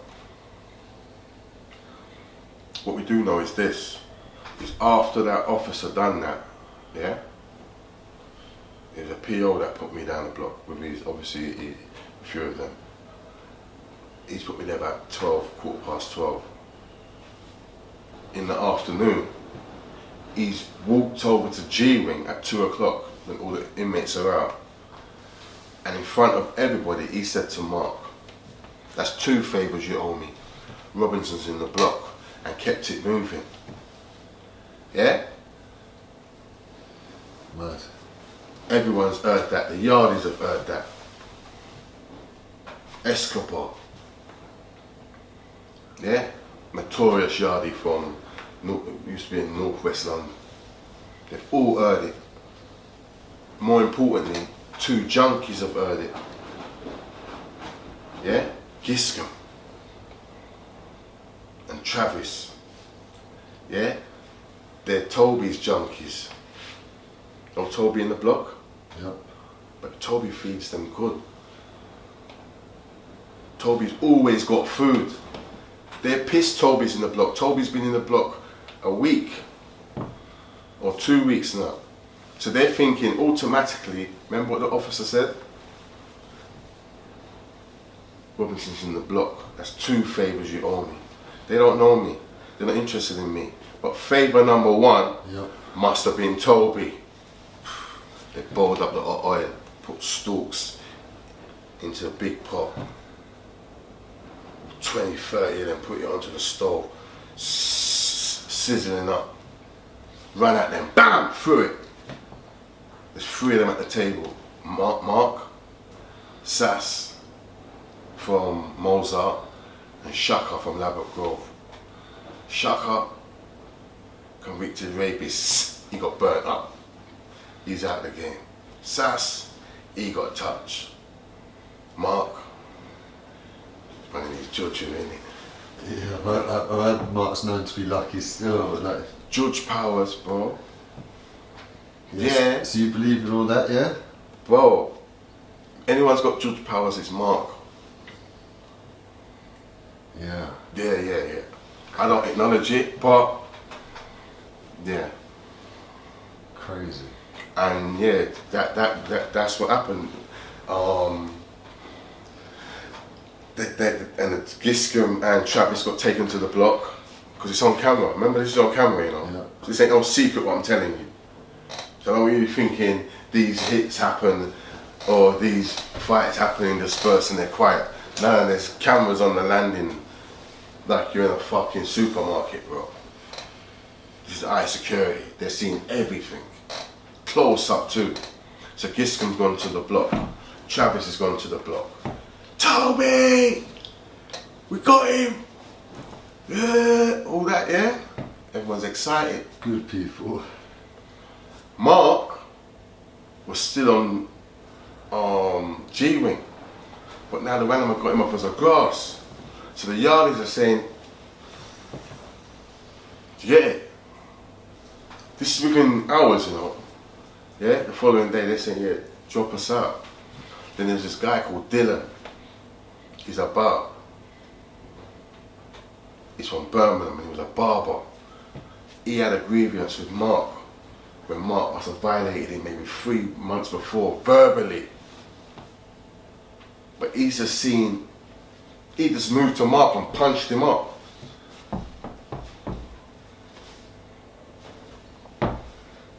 They've got Nick gone to the block.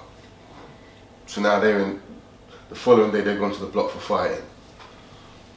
Toby being Toby, he's on the yard and he's singing that Soul Solid song. You don't know about my crew, you don't know about my crew. He's dancing and he's very excited. Yeah, and his crew he's referring to Travis and Giscombe. The guys who threw the up, Yeah, yeah? of course. But Mark's in the block, we don't know Mark's in the block. So Mark's comes to the window, yeah? Don't know about your crew, yeah? What should I see on the... So their argument. That's what pushed him over that side. Yeah. In terms of he became good friends with Fox. Do you get it? Yeah. And so what, you ended up getting moved jails then again straight away, did you? from the block? No, I was in the block for, because then Mark, remember we got me to the same zone, I'm still in the block. So you and Mark got arguing throughout shouting at each other? No,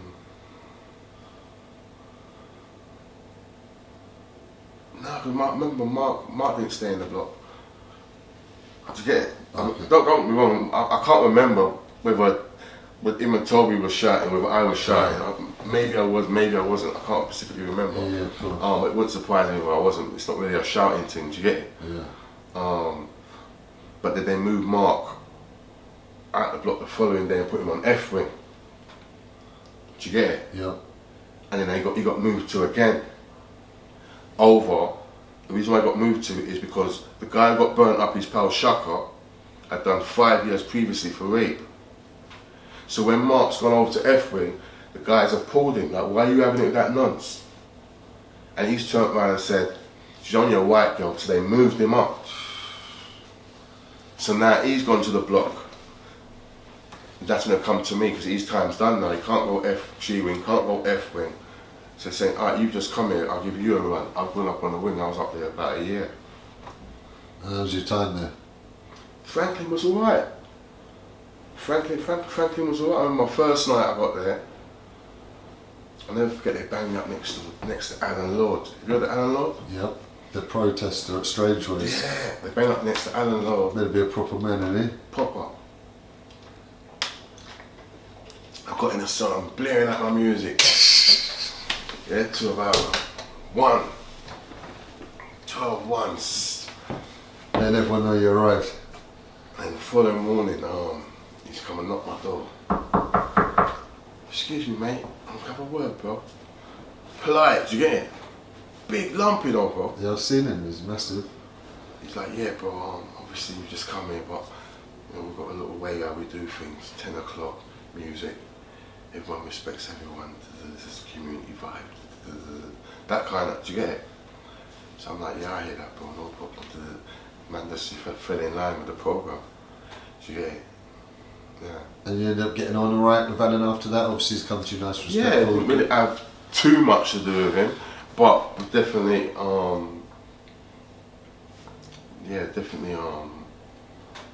respected the way he approached man. He was a proper guy. Of course. So any communication would have been totally respectful on my behalf. And you know, within those first couple of years of your sentence, what was your mindset like? Were you on pure madness and that thinking, or were you thinking half sensibly? Were you thinking about learning, or were you doing any reading or anything during these times, or was there any? In those first few years, I was more focused on the appeal. Yeah. Had you managed to get a good legal team on side now to do this? You weren't planning on doing this again yourself, were you? I was planning on getting the right team together, innit? I got the evidence, I obviously had to get the evidence together. But the situation went a bit, because I had to sue the solicitors, the original solicitors. Do you get it? So they weren't forthcoming with certain, it got a bit messy, to say the least. But yeah, a solicitor did submit some grounds for me.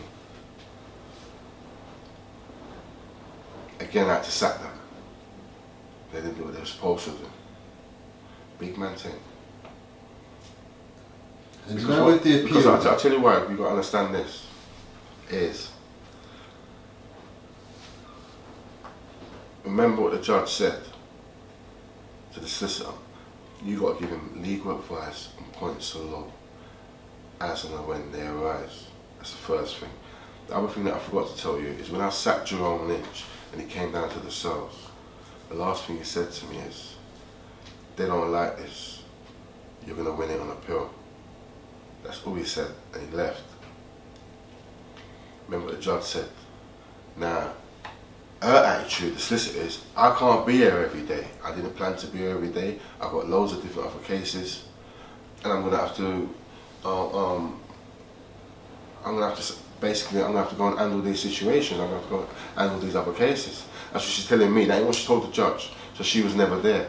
So by the time we got to the appeal, my argument is, well, she wasn't there. she didn't give me legal advice on points of law as and when. Said the conviction's unsafe. Do you get it? Yep.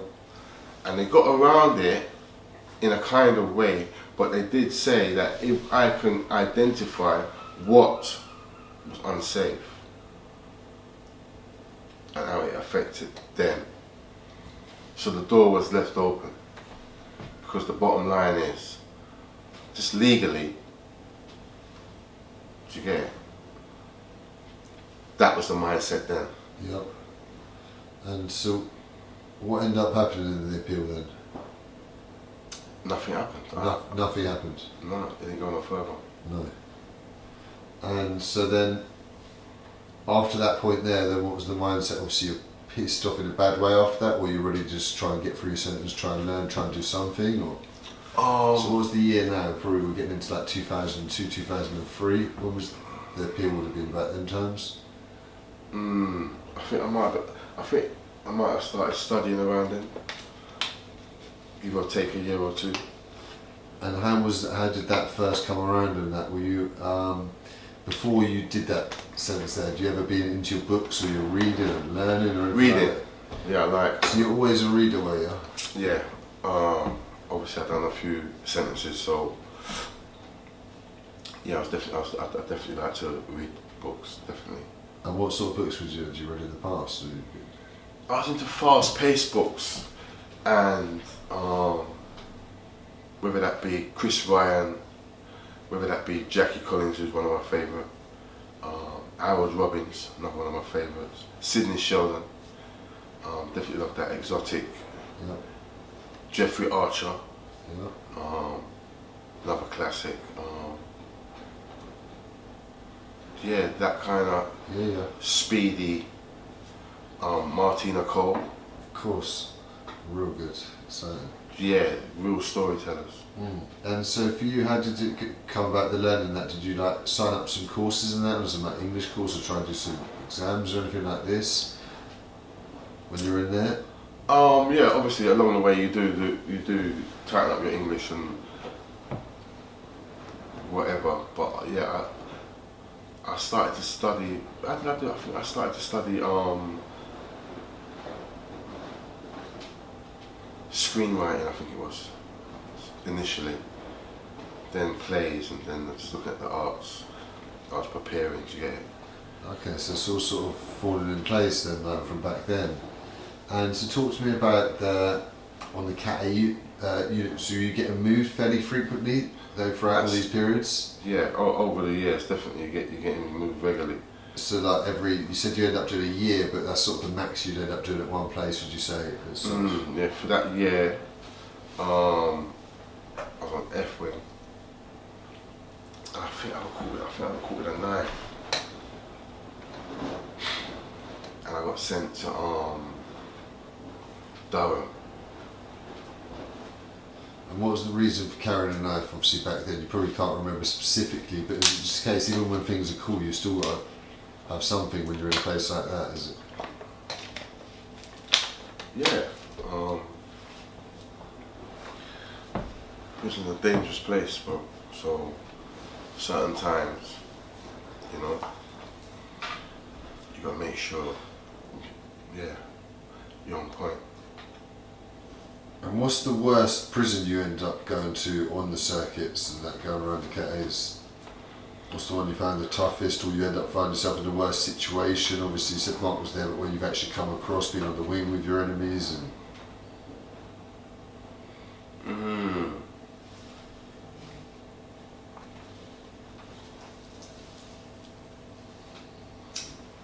That's a tough one, man.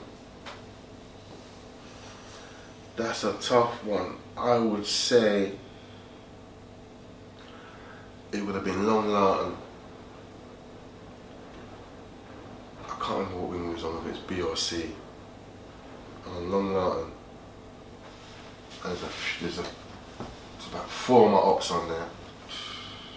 A couple yardies that are backing these ops secretly. I'm on my ones. And this guy from Stonebridge called Maddox,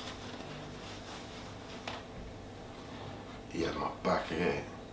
but he was on smoke. Shout out Maddox. Big up Maddox, yeah, from Stonebridge. Everyone says I don't like West London. Ooh, shut the fuck up. It's northwest anyway. Northwest, you get me?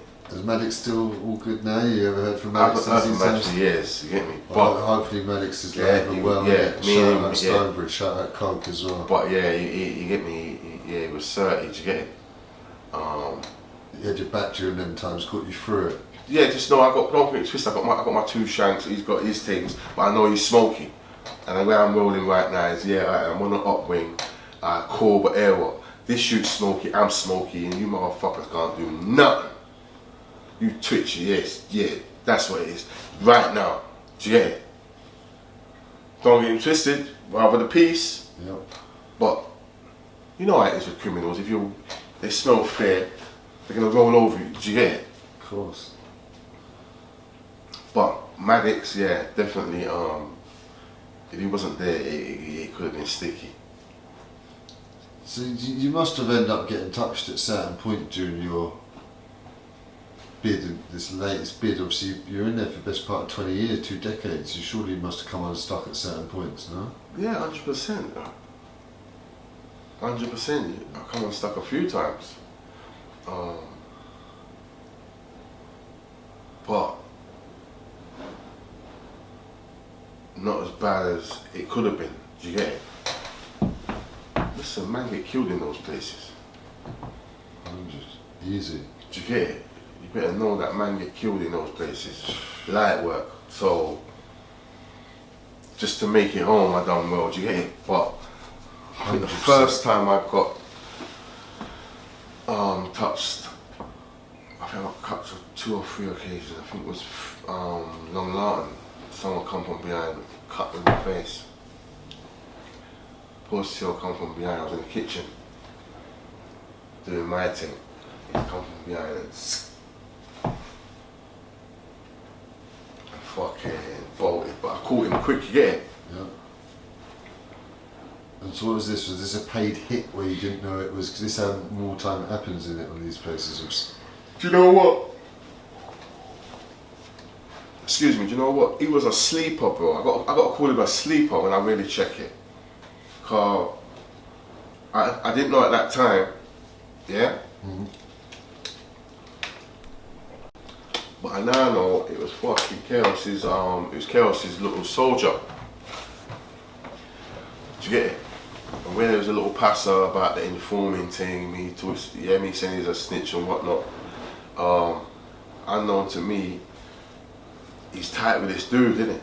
He's one of his hitters, and he's told him maybe 2 years previous, if you buck my man, you know what to do. Yeah, I kid you not. Right, it's peak views in certain ways in the system there, because Chaos had a lot of power, a lot of swing in it. He had a lot of people like this. He had a lot of swing, he had a lot of power, but it was political. Yeah. Yeah, because I'm Muslim too. So don't get it twisted, like one of the biggest Muslims within the high security estate was a guy called Ali Rowe. A real big man. When it comes to status, he made Chaos apologise to me. Chaos had to apologise. That's how so don't get it twisted, the game's political. 100%. Let me show you how political this game is, this Muslim game. You need to understand how man will use Islam or use the circumstances, yeah, for their own gain. And it's leave you mind blown. Yeah, there's a guy here, bro, who, this guy, let's call him Wayne, this black guy called Wayne. He cuts a man in his face. Yeah, he cuts Tommy in his face, right? Goes to another jail. A year later, Tommy and Wayne swap jails. So Wayne's now back in full something. But he's Muslim now. Yeah? He's now a Muslim. Yeah? Chaos playing by the rules. Welcomes him with open arms. No way, alhamdulillah, I love you for the sake of Allah. So what, even though he's cut Chaos's friend a year before, because my man's become a Muslim since, that's right. Chaos got to love him. Yeah? They cooked him a feast. Chicken, lamb, steak, everything. Yeah? At the feast, he offered to wash the plates. No, don't worry. Second day, again another feast. He offered to wash the plates. No, don't worry. Third day, he offered to wash the plates. He said, right, let's wash that one pot.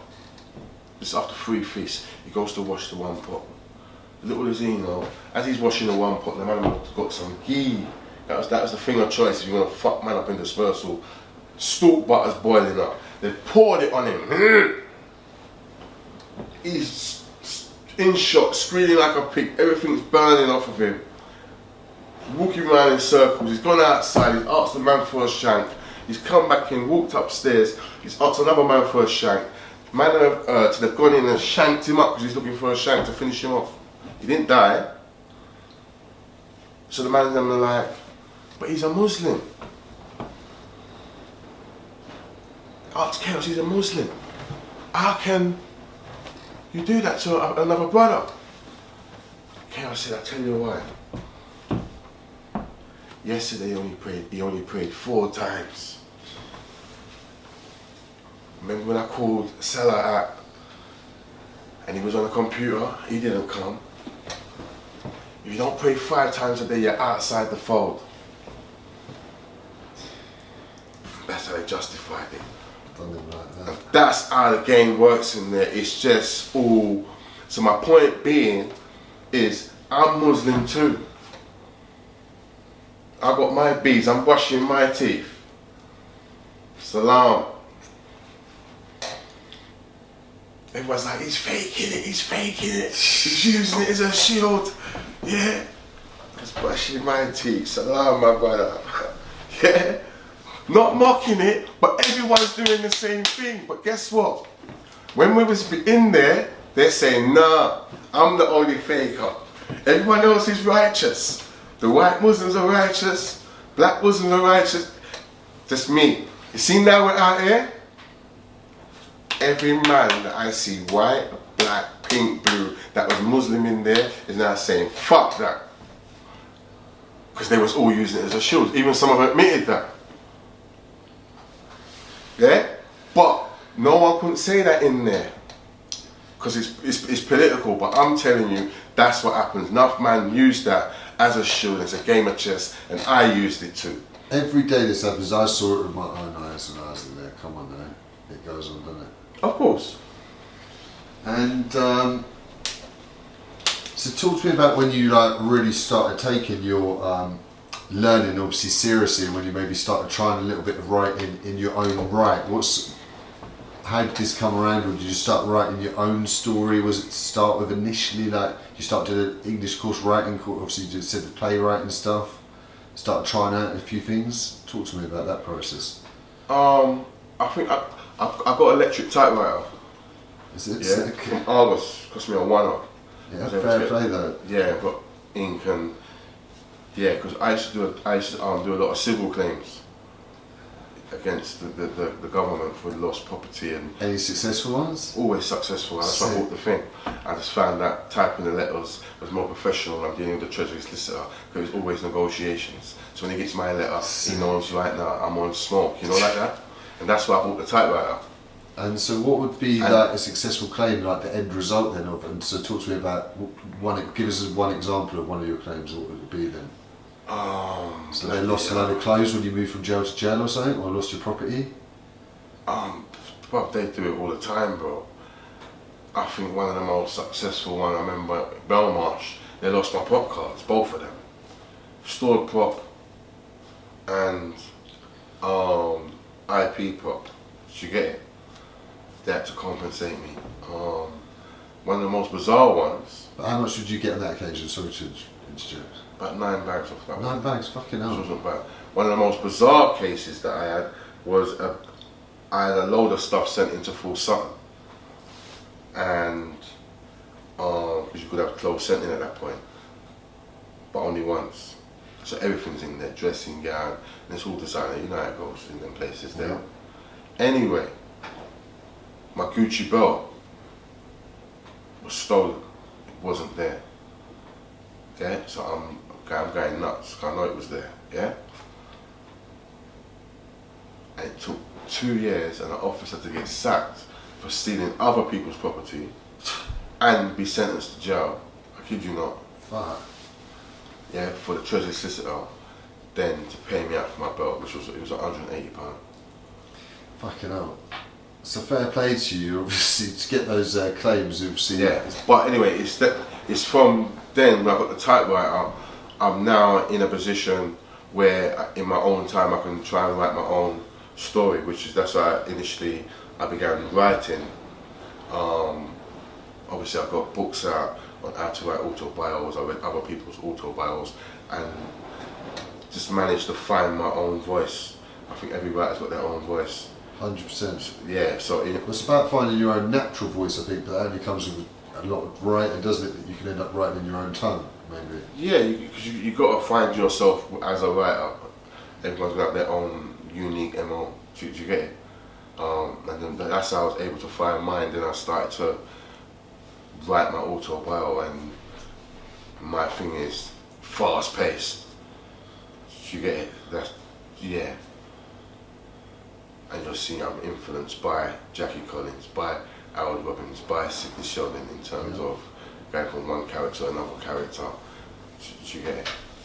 Yeah, no, of course. And so you've ended up obviously carrying on around this. You're in there for such a long time. It's easy to sort of pass by years, isn't it? And so talk to me about the process. Like, how long were you on the Cat A circuit before you got downgraded, or you could get recategorised to be in your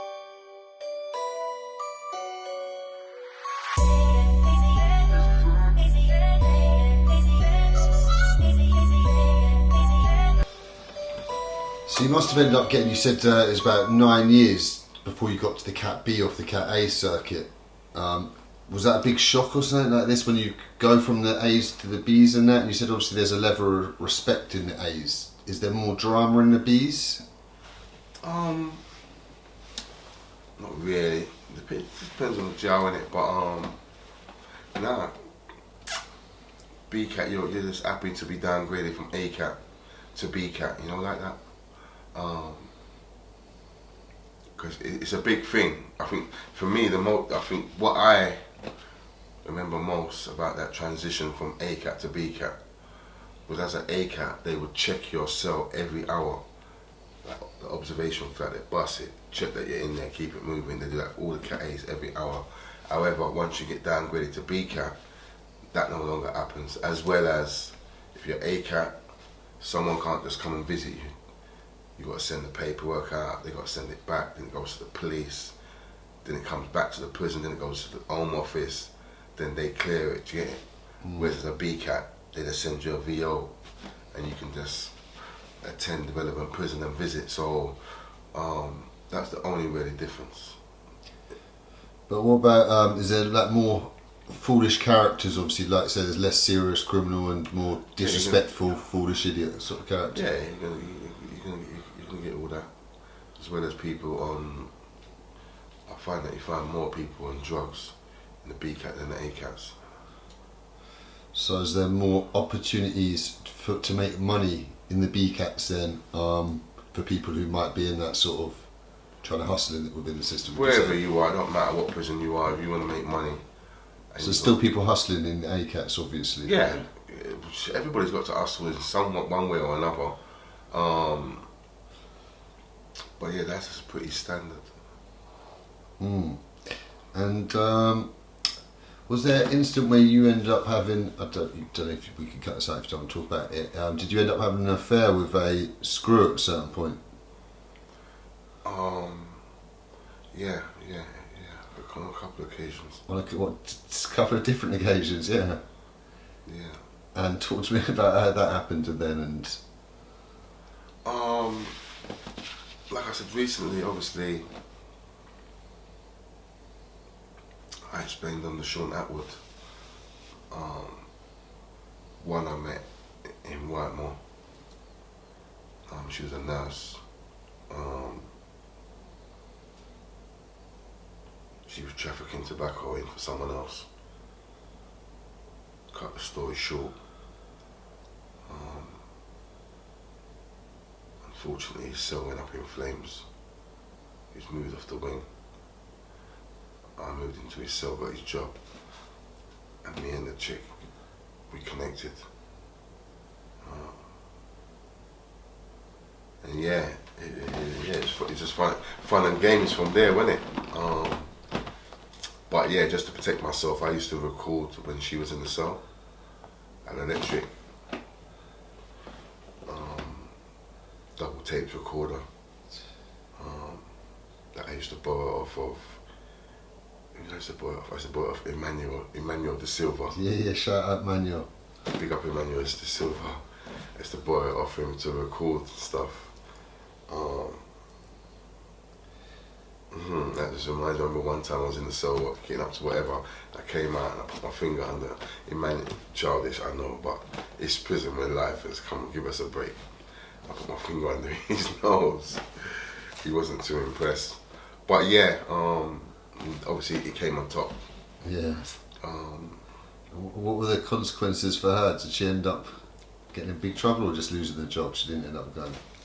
Do you know what? I don't even know what happened to her. I know that they tried to discipline her, but my understanding was that they couldn't sack her without a statement from me, because I got shipped out to HMP Strangeways, and that was after a few months. Then 2 governors came to see me and they asked me to be a witness. They accepted that what I was saying, because they was trying to say that I was blackmailing her to traffic phones and stuff, but they accepted what I said. Yes. Basically, we was up to no good. Yeah, straight. And so going on to a completely different topic, obviously in 2011 your play ended up getting done in the theatre, but going back to obviously why the play got written, and obviously you'd mentioned previously that you started doing writing, obviously the play, the theatre production, Every Coin. When was it you wrote it? Was that like in 2010, obviously a couple of years prior to that, or what was, and why did you write it? I wrote Every Coin, I can't remember exactly when, but the full production was 2011, so maybe from 2009 to 2010. Yeah. 2008 or whatever. I began working on it. The way it came about is I was writing an auto-bio, an electric typewriter, which I used for my OU modules. Yep. At the time I was studying for a BA Honours in English Literature, the arts past and present. So I had an electric typewriter anyway. So yeah, you can get bored in a cell. So I began typing my auto-bio. I went to the library, got out certain books on script writing and book writing and stuff. Yeah, and just basically played around and found my voice, because obviously you have to find your voice. And so I had an auto-bio that was ready, and I wrote to Synergy Theatre Project, asking them if they could help in any way in terms of helping me get my book out there. And the artistic director at the time was a lady called Esther Baker. She wrote back and she was like, "That ain't my field, I'm into theatre. However, read this." She sent me a script called Alima's. Is it Alima's Kitchen? I think it might be Alima's Kitchen, which was basically set in Murder Mile in Hackney, written by a guy called Kwame. I read it, and it was actually an award-winning script, but I thought it was weak, and I told her so, and she was like, "Do better than it." And that was the birth of Every Coin. I began writing it. I wrote about 4 or 5 initial drafts. It was an exciting time because at the time I was also I also fell into a relationship with the artistic director. Do you get it? Crazy. Yeah, so it was bananas because she was obviously coming to visit me And so were you involved with the theatre production and that? Were you actually have some sort of role in the sort of sculpting or some sort of choice of the cast in it? Were you involved in it at all? Yeah, do you know what? They had to send me they sent me the actors' bios, including headshot from, I can't remember, Spotlight. So basically I'll get their history and stuff, and I'd have to look at the characters to see if I felt they fit the, look at the actors to see if they fit the character. But I had final say. Do you get it? We agreed on most. I think where we didn't agree actually, we had a little issue with Daniel Vitters. She, brilliant actress. It was between her and another girl. I can't remember her name. I think it was Savannah actually, and I went with Daniel Vitters. Do you get it? And you can see she's doing mad stuff at the moment. Petra Lee Chang, I wanted her because I remember her from EastEnders playing Naomi, whereas the director, they didn't want her, they wanted... Yeah, so you were actively involved, so that must be the right buzz in that, and then obviously it ended up it came out at Soho Theatre, was it? Yeah, so obviously after all the actors were chosen, there were auditions, then it had a week run initially at the Soho Theatre. And obviously it ended up doing unbelievably well. It was a sellout and really highly acclaimed. Yeah, critically acclaimed. Yeah, great write-ups. Yeah, for sure. I was even today doing a bit of research, reading the Guardian article, real good article about it, wasn't there? Yeah. So that must have been unbelievable for you at them times there where you were. Obviously you must have been really proud of yourself. Obviously in your past career and stuff like this, there wasn't sort of probably a feeling other than sort of children's stuff like this that you would have probably got, so it must have been quite overwhelming feeling, in jail having achieved something so much. Yeah, for sure. It was a long process, a lot of hard work. It was ridiculous. Left me emotionally and mentally drained to write that script. Because by the end, I'm sure I'd done maybe 7, if not 8 drafts. But yeah, once it opened and all the tickets sold out before the first night, and then the reviews were like, obviously a proud moment, but didn't base in that too long. I was more focused on trying to write some more scripts, so when I was released, I would have. Next thing is in line, pipeline. That obviously gave you obviously in order to do that you must have had the love for writing, but now obviously you knew you could be successful. Was that like a life-changing turning point moment as well? So until you have some success, you don't know surely how your stuff's going to be taken in. Yeah, 100%. You can write something and believe in it or whatever. I didn't really expect that, but I knew the script was good because I the amount of work that I put into it. So definitely it made me aware that I could write to a certain level and get paid, and where I fell in love with the arts, the art of creating story and character, and watching actors blow life into these characters.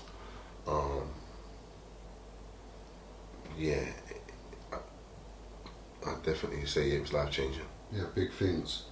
And off the back of that, was there lots of people obviously I'm sure got in touch with you? Obviously it was probably hard for them, obviously where you're in jail still, but did you have people who wrote to you or Did any opportunities come for it, or did you like get? A few opportunities came in, and straight away. The lead actor was a guy called Clifford Samuels. I didn't know this. The agent actually told me this, but he advised his agent, which was a guy called Philippe Cardin, to sign me. So Philippe watched the play, and then he wrote to me saying he wanted to sign me, blah blah blah. And I did sign with him. A lady called Claire Slater from Rare Day, she wrote to me, and she was like, "Yeah, thank you for introducing me to a world that I would have never known about." And Rare Day was like a headhunting company for Channel 4, so she asked for my permission to pitch my work to Channel 4. So yeah, all sorts happens. Big things. And so then what was the next step then? What were you working on next then, after obviously, I'm sure you had a little bit of time to recover after the theatre thing and sort of chill out for a second, and then what was your next project then after that? I was just writing scripts, whether they were play scripts, majority were film scripts, and obviously I was forever tightening up the autobio, which you guys are now getting as audiobooks. But that was the bio, and that's why it's so tight to get. I worked so long on it to make sure, of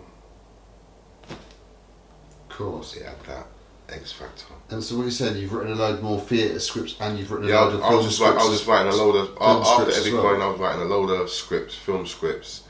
But I made a decision in my head that I didn't want to have any more theatre productions, or, because I know I was going home soon by now, do you get it?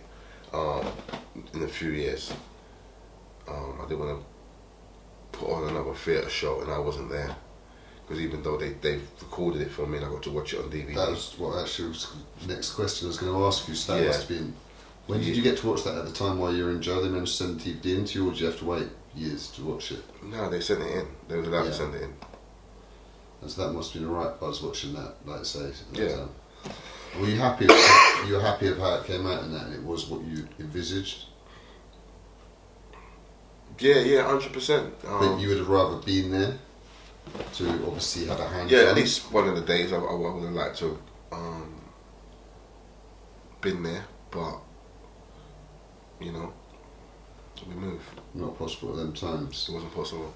And so, obviously, if you'd been outside your life, I'm sure would have literally taken a whole different space at that times fully. But obviously, you're still in jail, having to deal with everyday drama of jail and all that sort of stuff. So, I'm sure you're still having your scrapes and scraps in jail, no? During them times, in the CAPBELL moving around the system.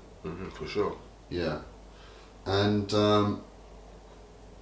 obviously, you end up working your way through those times over 5-6 years, getting to the season, and by 2016 you end up getting to DCAT.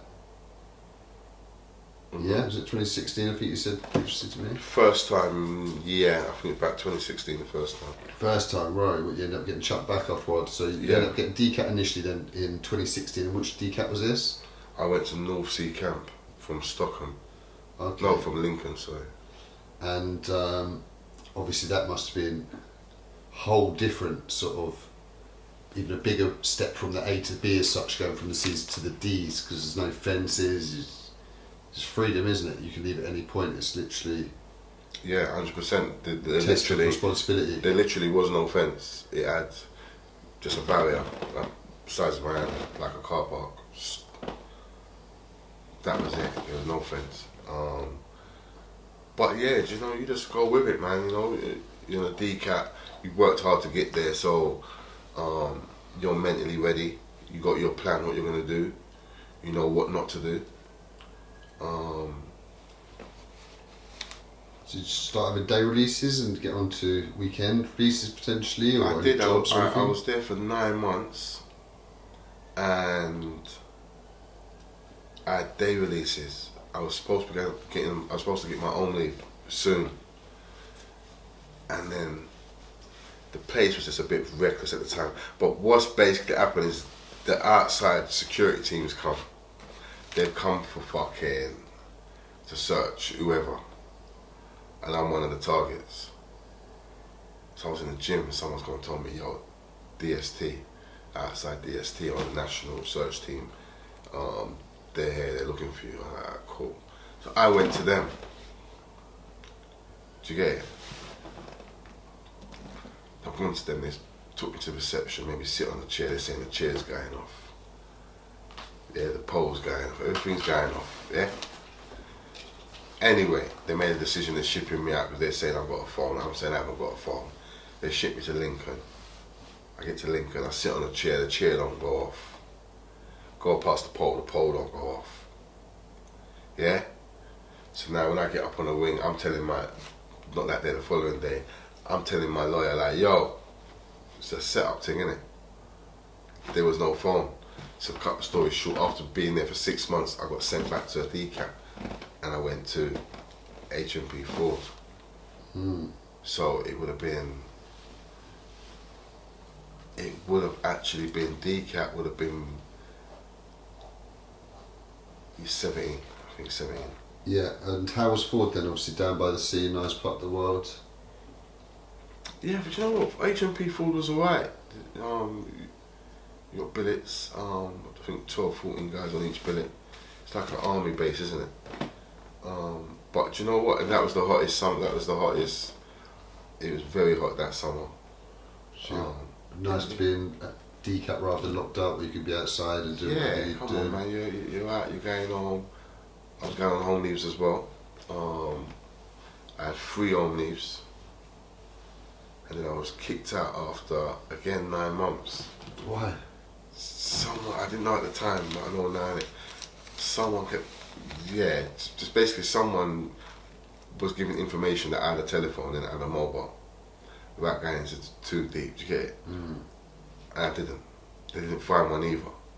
I still got shipped out for allegedly maybe having a mobile phone. Yeah. Yeah. And so what happened? You eventually end up getting released from the B or C cap, was it BC cap? Yeah, I got kicked out of there. I went to HMP Lewis. Yeah. And then that was like November the 1st, 2018. I remember the day. Big day for you. Yeah, and I didn't go home until October the 4th, 2019. So I got another 11 months in close conditions. Yeah. And so how long at that point there, by the time you got home then in October, how long had you served? 17 years, 11 months. 17 years. Call it 18 years, really. Fucking hell. Crazy. And so talk to me about obviously getting out, how hard the adjustment was straight away. Obviously it must have been, I know people who've done half that time who found it real hard coming out. Must be an adjustment process, no? Yeah, for sure, but that's what DCAP's for, isn't it? Especially I'm in HMP North Sea Camp. That's what you get those day releases for, it to go out and readjust to being in the community or going to the shops or ordering things yourself to get it. So when you eventually do get out, it's not it's not a shock to you. They've even got houses, apartments in North Sea Camp where you no longer eat in the prison. You got to buy your own shopping, you cook, you get it. Again, preparation for, so yeah, definitely a lot of adjustments. Getting used to normal things like, you know, going to the local store and self-serving. Of course. Did you get it? Like, what the fuck? But, yeah. That the DCATs help you, yeah, because you're going out so often that those little stumbles or insecurities that you may have, they're ironed out by the time you get out. Yeah, and you know, when you landed, did you try and were you back into London straight away? No, I was in Brighton. Brighton. So that's probably better for you. And then in terms of touching base back with all your friends and stuff like this, or former gang members, or sort of people with criminal ties, stuff like this? Were you quite cautious about who you're around straight away and all this sort of stuff? Yeah, I was then and I still am. I don't have it with criminals. Or for my friends from my old lifestyle. That's not where I'm at, so it's pointless. It's pointless being around people who are active, or in one way or another, whether it's active with guns on the streets or with drugs or fraud or whatever. If you're not on that, it doesn't make any sense. Do you know what? I watched the podcast today, Tricky, doing an RIP tribute to iPop, and he touched on the same issue in terms of he doesn't like to be around people who have that energy because he's not on that, so it puts him at a disadvantage. So he avoids, and I'm like that. I've been like that for a while. So you get it? In terms of, if you're on the roads, you're on the roads. I'm not on the roads. So there's no need for me to be around you or for you to be phoning me. Don't get me wrong, people do contact me on social media about the stories or whatever, and I will engage, but away from social media, nah. So what about when you landed to people like Fox and that? Were you keeping up with him and that? Were you touch base with, obviously, your Fox, 100%, but I think before, do you know what, I didn't speak to Fox about 3-4 years, whatever, until 2018? It was 2018 when I was in Ford. Yeah, 2018. I got his number via Toby Johnson, who got it off of Shane, I believe. And that was just before he got nicked. Then he got nicked. But I was speaking to him before he come out, do you get it? And the reason why I was engaging with him was because as I've said on my platform, before he came out, his whole thing was Dutch. That's it.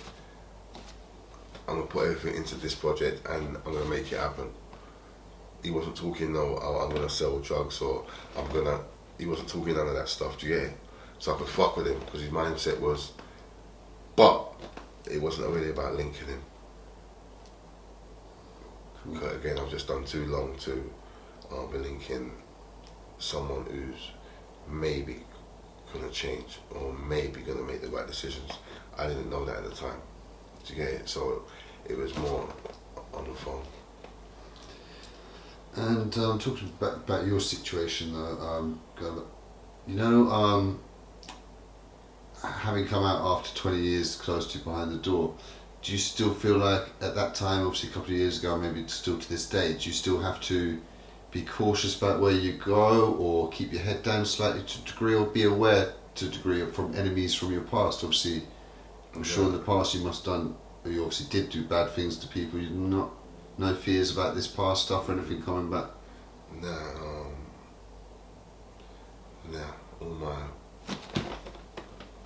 it's all good.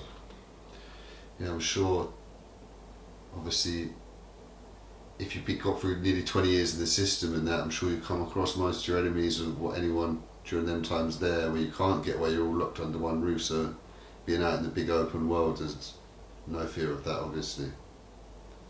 I didn't really have that many enemies, I don't think, personally. Don't get me wrong, you get people who claim to be enemies. I know people who have made themselves a victim of mine when I've never even seen them on the road, just to be a part of the picture. Do you get it? But yeah, it's only one firm I was really going head to head with.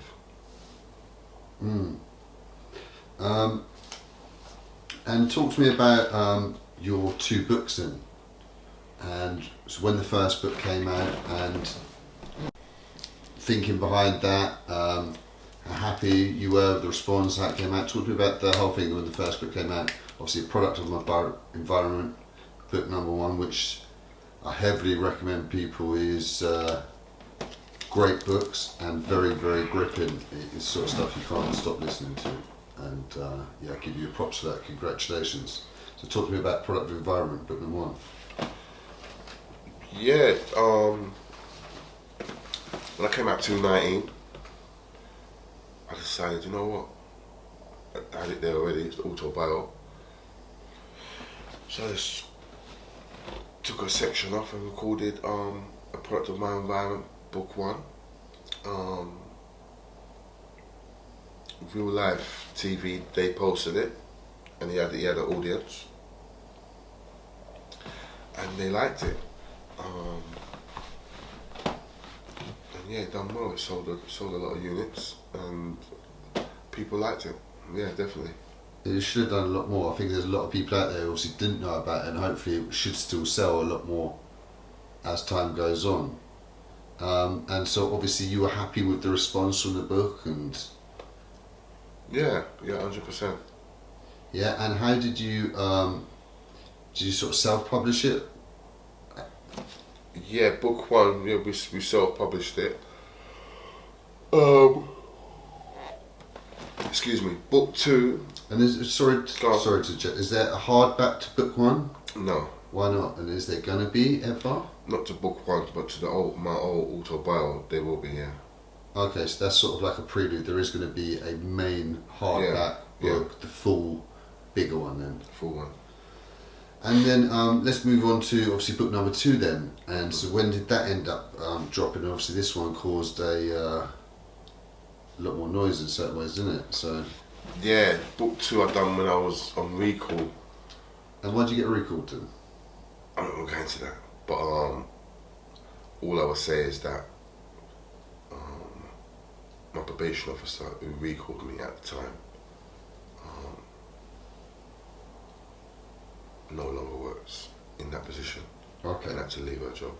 And so what date was it that the... And the reason why I'm going into that is because there's a civil case pending for unlawful recall and breach of Article 5.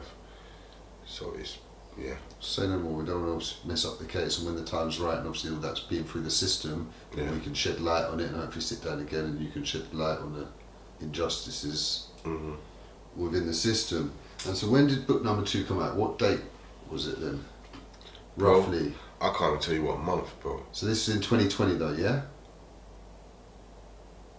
2020, yeah, I think, it was 2020. And obviously... late 2020, yeah. Yeah, obviously in June of 2020, Fox ended up getting killed. And so talk to me about how that affected you. Obviously you and Fox being real close at certain points. Was it a big blow to you? Was this someone you were planning to have in your life when you got out? Obviously you said you were chatting to him and he was trying to do a music thing, and obviously there was a bond there, no? Yeah, 100%, bro, but it was like...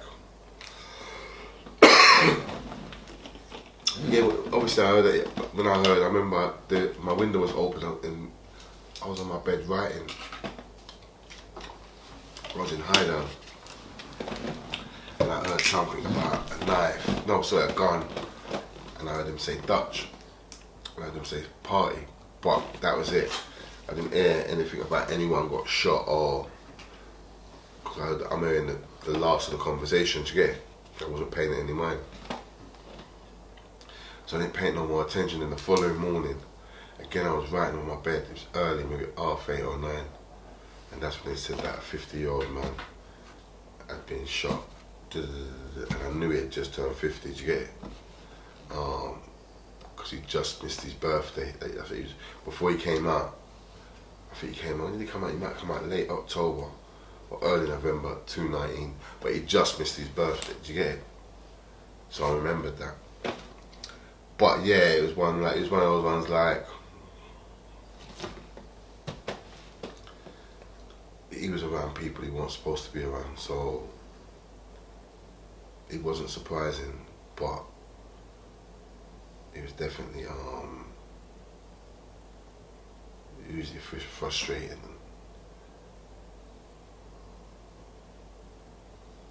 So what do you think he got sort of set up by people around him? Obviously he had people around him that didn't have his best interest at heart, so.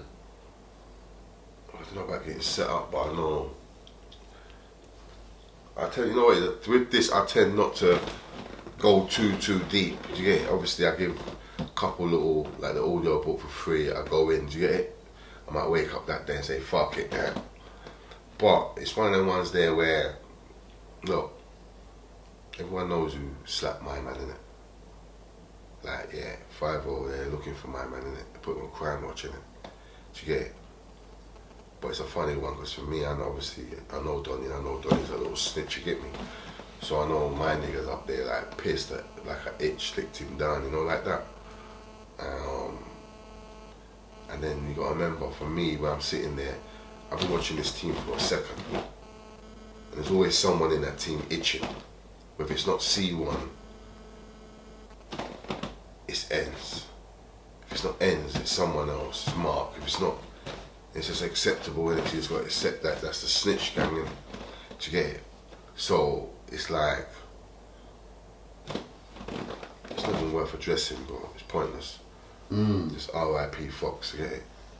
Yeah, but you kind of, obviously, like you say, you did kind of address certain points of it in your book. And so talk to me about when the book came out. Obviously that must have made a lot of noise. Well, it did make a lot of noise, and again, unbelievable book. I've listened to it for a few times, I can't lie, and highly recommend that to anyone. Obviously all the links are going to be in the description box below. Yeah. And so talk to me about that book then.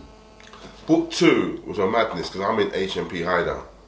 Yeah. Fox has just dropped. I want to put a little tribute out to him. Obviously I can't record. So what I had to do is I put an ad out for actor on starnow.com. And I don't know, maybe 300 actors came back, yeah? It was a lot. And then I gave them the task, like basically my PA, Natasha, at the time, she downloaded this app where you could record the phone call. So basically she's recording the call while I read, to say a chapter in the style that I want it. And I give it to all 300 actors. And say, look, whoever gets it the closest, if you get the closest to this, that's what I'm going with, do you get it? And it so happens that the first person to come back was the most decorated actor and the best, and that was Dean Kirby, who ended up narrating it. So it was a case of I read the old book. Once I picked the actor, I read the old book over the phone. She recorded it. Then she'd send it to the transcriber, who would listen to what I've said and then write the script. It'd go back to the PA, who would read it to me. Once I was sure that it was, it was what it's supposed to be, then we would send it a few chapters at a time to the actor, who would record it, send it back to the PA, who would play it for me. I would listen to it, make sure it's 30, then it goes to the sound engineer, who does the sound effects, and that's how we made book 2 and published it right when I was in that prison cell. It's well made. I really like it. Like I said, it's so gripping in terms of the words and obviously the speech you use and the sound for everything's. But were you happy with Matey on it, his voice and? I was happy with his voice. I was happy with his style.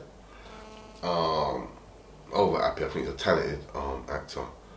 Obviously, he struggled with to use patois or certain. Was he white? He was a white fella, yeah. Yeah. To use certain slangs. He did sound white. Yeah, he sounded like a Cockney fella. Yeah. But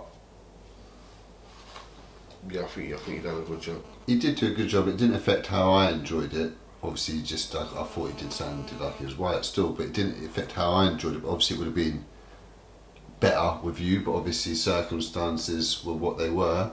And didn't you mention to me the other day that you might be re-releasing it? You going with your own voice? Yeah, I'm going to re-record it and re-release it for free of charge. Yeah, that'd be unbelievable as well. So I look forward to seeing that come out. And so, talk to me about the response then from the second book. Then there must have been obviously lots of positive. It's making lots of noise, getting lots of views, and obviously there must have been a few upset people at the same time. Obviously, there were some revelations, and obviously good and bad for different people in the book. Talk to me about the whole Dutchavelli situation within the book and how you end up. Were you speaking to Fox the whole time, like while you were in jail, while he came out? You in constant contact with him, so you knew what was going on within their circle and within the situations? In terms of reaction to the book, I think first person to react with it is the book and the documentary promo was Del P. He was the first one to react.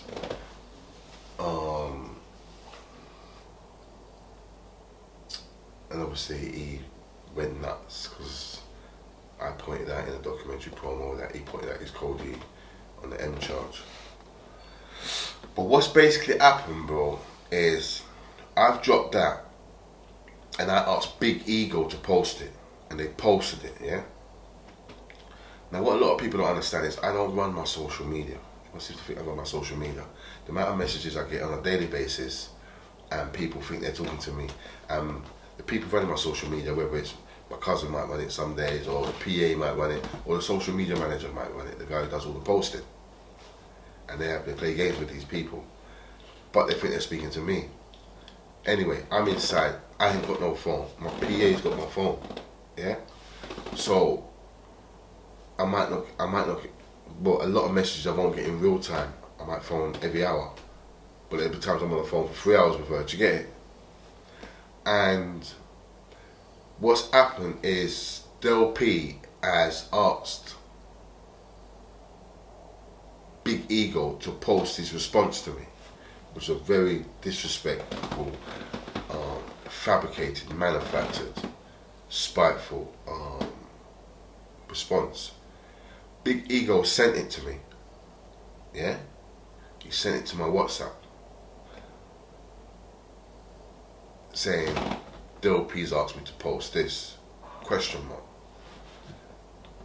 Obviously my PA, I don't know if she was out or whatever, or I was sleeping, whatever, but we didn't speak till the morning. Biden has posted it. Yeah, so I've gone off my I've gone off my nuts. Like, we did, what's, do you get it? See, he ended up pulling both, yeah? But I was kind of pissed, and I was kind of pissed because it was like, one, I found out they kind of knew each other. Do you get it? Two, what he's talking is a load of nonsense. I.e., what did he say? P go threw a brick in my face. No, he didn't. Nobody threw a brick in my face. You made it all up. If anyone threw a brick in my face, it wouldn't be a secret that only you know. It'd be something we all know. Do you get it? I'm very public like that in terms of, do you know like that? If someone, that's you're getting ratings for that. You're talking nonsense. Then the next thing he was like, him and Sparks was running GB in 1993. No, you wasn't. He was like 13. What are you talking about? I'm like 20. Are you crazy? Then there was another thing. He ran me down with a knife and I was running. No, you never. Obviously another falsity. False statement, bro. Do you know what you think? We was in Belmarsh. Not Belmarsh. Yeah, we was in Belmarsh. We were in the yard. I remember being with my cold E. And my man's come on the yard. And he saw me, he's got boomy, he took his jacket off and wrapped it around his hand, you get it? Like he's gonna be in a sword fight, you get it? And yeah, man was just mocking him, innit? Like, yo, poor Sil, come here. He's a baby, innit? It's that kind of vibe, innit? Yes. And it didn't go more than that. It took 2 laps and then my cold D was in my ears, Nolan was in my ears. Nolan was on some stuff like, he wants to talk about the case, because we was on separate spurs, yeah? And I said, listen, that dickhead, yeah, pattern up in it. And he went and told my man to keep it moving, and my man moved off the wing and went to another wing. Right. That's it. And then I didn't see him again or hear from him again until, that's 2002, yeah, 2-1. I didn't hear from Del P again until 2000 and, when did I come out? I came out 2019. 2019, after my book came out, he contacted me again via this chick, and basically, you know, he was like, yeah. No, what am I talking about? I didn't hear from him again until 2012, after the play came out, and he wrote to me and he was like, I'm so proud of you, you're one of us, read about your play, blah blah blah. Then he was like, I don't really like you very much, but could you help me get my book published? And I remember writing him back and I was like, yo, big man, you need to go learn some people skills, and just kept it moving. And I didn't hear from him again until 2019 when the book came out. Same thing, he popped up in my DMs via this chick who's running his platform, and he wants a cut of the pie and what's going on. I'm like, what's wrong with this madman? What pie? What are you talking about, bro? Yeah, we can all eat and yeah, just talking a lot of nonsense. I just tried to do one, and they was like, made little threats that they would, you know, tarnish my name and whoa, yeah, whatever, keep moving. And I didn't hear from him again until after the next book come out. When I put out book 2, he popped up again. Motherfucker was stalking me, do you get it? But I'll say this, innit? Del P is one of the man them. Do you get it? Definitely one of the man them.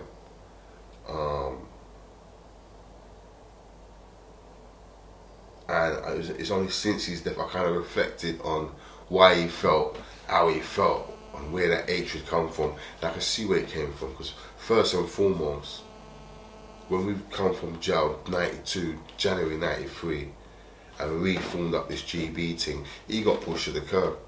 Because remember, all those youngers, whether it was Tariq, GB, Shifty, Del P, Sparks, they're together on a daily. When we come on the road, I promoted Sparks. Sparks is now with me on a daily. So we might see some of the other youngers on a daily. Do you get it? So their team ain't what it is no more in terms of their day-to-day team. Yeah? Tariq ended up going to Lehigh Road, partying with the Lehigh Road man them. Shifty was about whatever, being in and out of jail, whatever. And Del P ended up in Woolwich. Do you get it? But it was like that for a reason, because they didn't make the cut. They didn't make the grade. Do you get it? Because everyone's talking about this GB thing, so I'm just going to lay it down straight. Those guys, why they're good guys, as far as in that gang world, that gangster world, they didn't make the cut. Do you get it?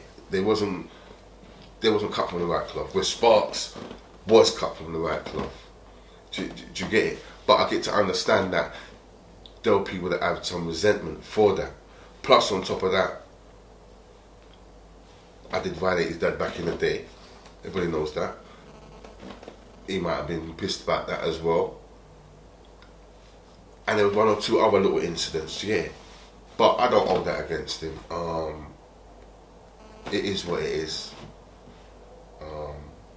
He's a GB soldier still, do you get it? But don't ever get it twisted and feel like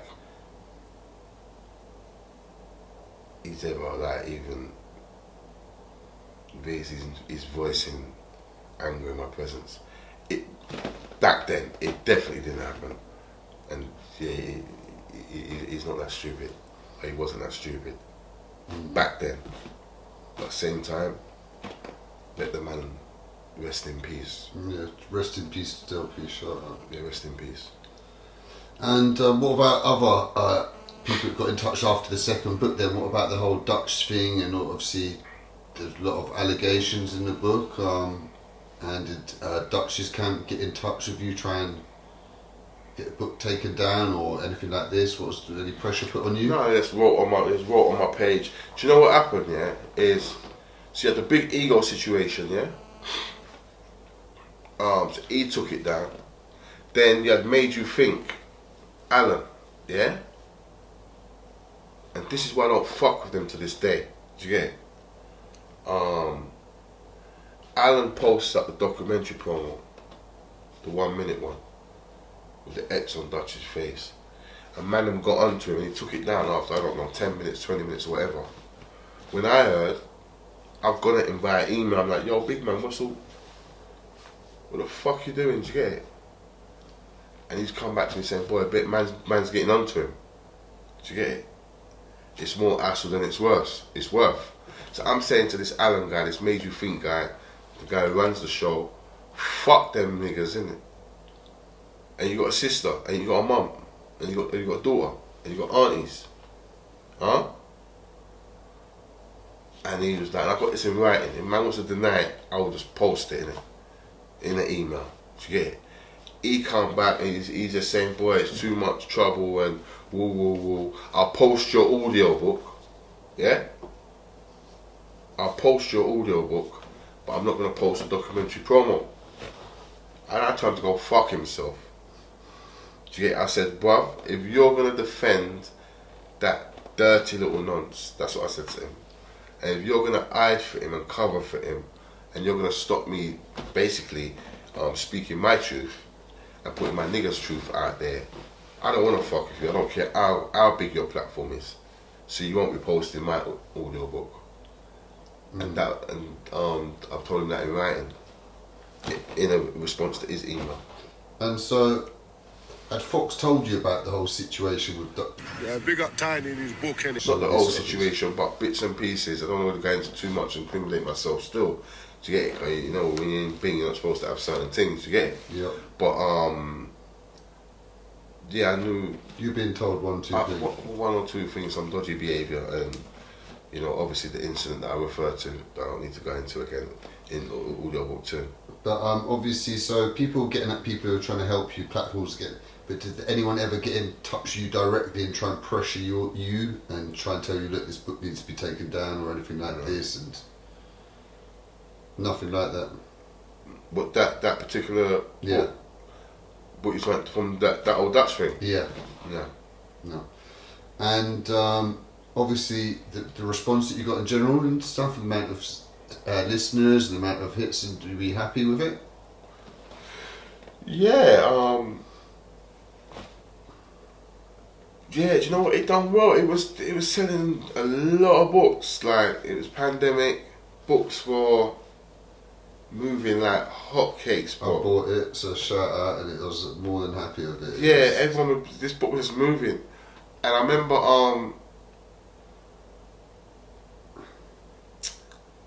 it's the same kind of drama with these vlogs. London Street Legends. Is it London Street Legends? Yeah. They had it up, yeah? After big drama, but they had it up. But then they posted the LP's thing. So now I'm getting all the feedback in it, yeah. They posted the LP thing. Boom, you've got like, I don't know what it was, 15,000 views, the LP's got 8. It was like some W, do you get it? And that's what pissed me off, that big ego guy. He goes, this is like WWF. So he knew what he was doing. That's a whole other story. Get back to this London Street Legends. I'm there fuming, pacing the cell. I said, nah, they gotta take this down. Fuck that. But we're having a meeting. The team's like, yo, if they take it down, you're gonna lose sales. This is what's making it jump off. You're getting mad sales. I was like, fuck the money. Take it down. Do you get it? They didn't want to take it down. Yeah? Should have left it up still.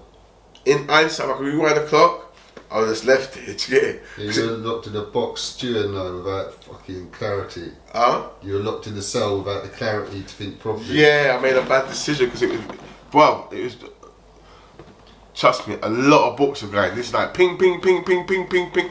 Books are moving off, do you get it? So I told them to take it down. They didn't want to take it down, so I had to threaten them with legal advice. And then there was some other little paths, and they took it down in the end, yeah? And then Lewisham Legends, I told them to take it down as well. And the reason why I told Lewisham Legends to take it down was because previous, let me just give you a quick story, so you need to understand what was going on with these vlogs, yeah? When Lewisham Legends had no followers, and they weren't following them when they came to me, because my book had just been published 2019, and they said, can we like put your book out there on our page, and but their profile picture was a picture of Sparks. Do you get it? So I said, take it down. Why are you using Sparks' picture? Yeah, so understand this, innit? This is someone who's trying to basically piggyback off the back of my book that's just been published and the OG beating. Do you get it? That's why you put Sparks' picture there. That's why you come to me. Do you get it?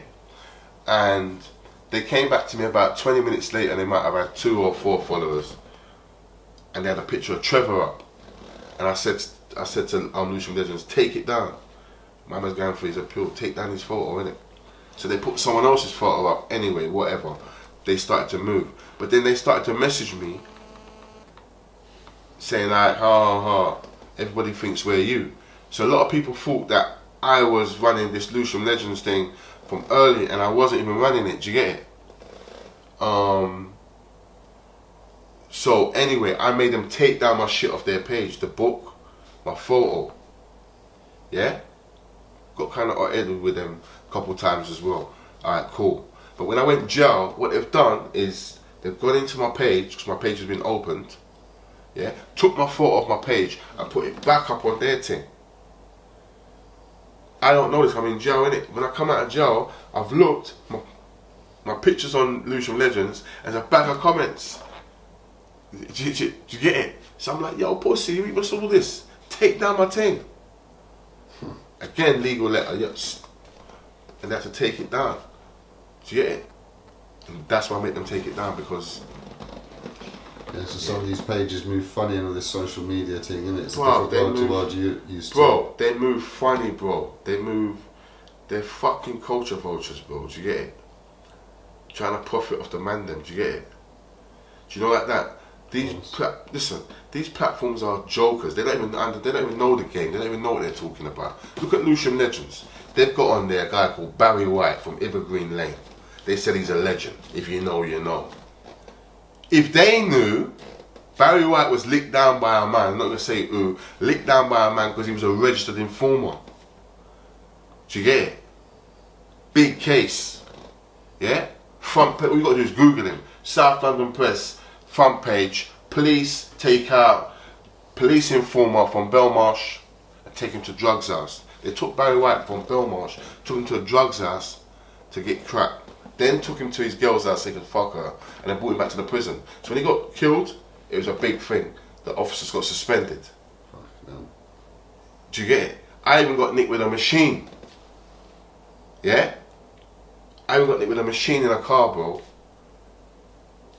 And Barry White died, what, maybe 4 or 5 days later. He's dead.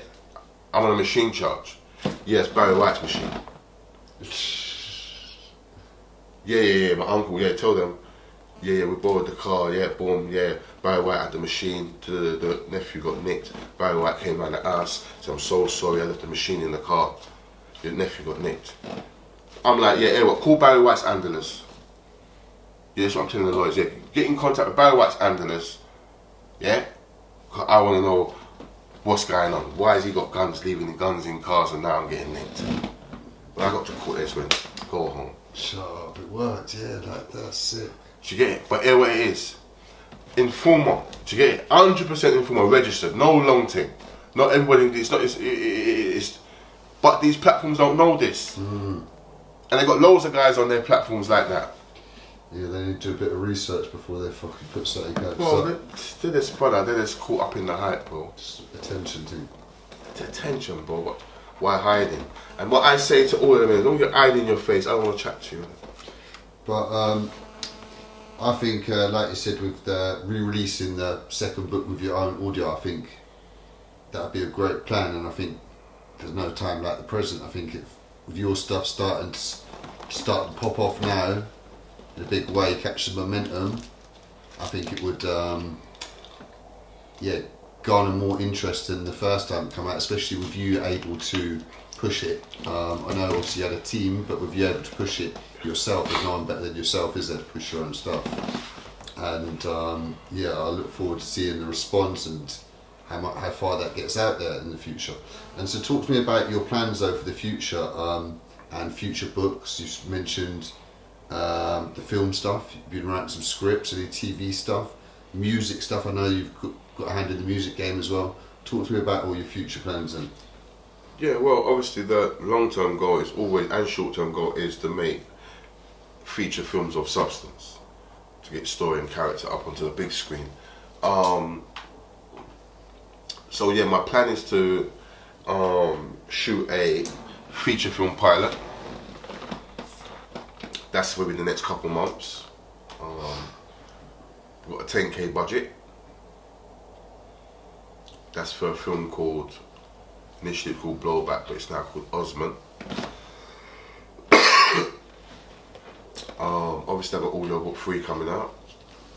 I signed an exclusive deal for my life story / documentary in November. That's with a woman called Angelique who works at Sky. I'm not sure it's going to actually be at Sky now, or be produced by Sky. However, we've got that bubbling. The paperback, hardback auto bio. The publishers have said, yep, they're good to go. Takes 3 months. So yeah, we got that. We got that on the back burner. And obviously we also got Star Music Limited, which is a new management / record label. Always looking for artists, talented artists. So yeah, we're just pushing, bro. We're just working hard, man. It's all about the work rate, bro. Of course, that's what it's about. You sound, obviously, I know you're on the right path, and I look forward to seeing all the stuff and all your future successes. As you like to say, obviously there you're always looking for artists. And so from where we're filming today, about a couple of weeks ago you ended up putting out a podcast with Sean Atwood. And so guys, again, I'd highly recommend you watch that as well. Great interview. Shout out to Sean as well. Yeah, shout out to Sean Atwood. Link will be in the description. Obviously that's starting to gain some momentum and get some views, and talk to me about your response on that then. Positive and negative, what's off the back of that? Most of it's positive. There's a lot of positive. For example, strangers have been messaging me on YouTube and Instagram. Celebrities, for example, a few days ago I got a message from Wiley. And I didn't believe it. I was like, if this is you, send me a voice note. Did you get it? Shout out the Godfather. Shout out the Godfather. And he sent a couple of voice notes, and in the second voice note he's really excited when he's telling me about, yeah, when you was in Stonebridge in the yard and you come down. Yeah, I was like, okay. So yeah, there's a lot of positive support out there, but you also get negative. I'm sure everybody's seen Dutch's teams. His PR team have just gone crazy, Team Dutch, due to me giving my opinion that I believe that he knew that Fox's niece was underage before he started tampering with her. And so guys, before we go any further, make sure you subscribe to Tiny CARLON's YouTube channel, and make sure you're following him on Insta.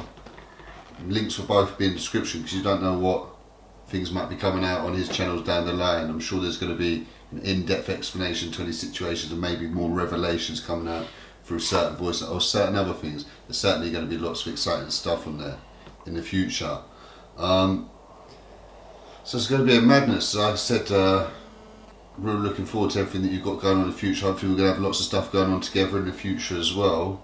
And are there any other topics that you feel like we haven't covered, or you feel like you want to address? I just feel like the youths, a lot of them watch me, innit, yeah? More than I knew. And a lot of them are paying attention, more than I knew, but from the messages that I'm getting. And therefore watch these situations, and don't watch him, they need to watch how I handle the situation first and foremost. But they need to also understand and look at what's really going on in terms of decision making, because look at the last 2 weeks and look at what's really going on. We got IPO got killed, RIP, right? So Ipo's been killed, yeah? And then you got Dutch losing his mind completely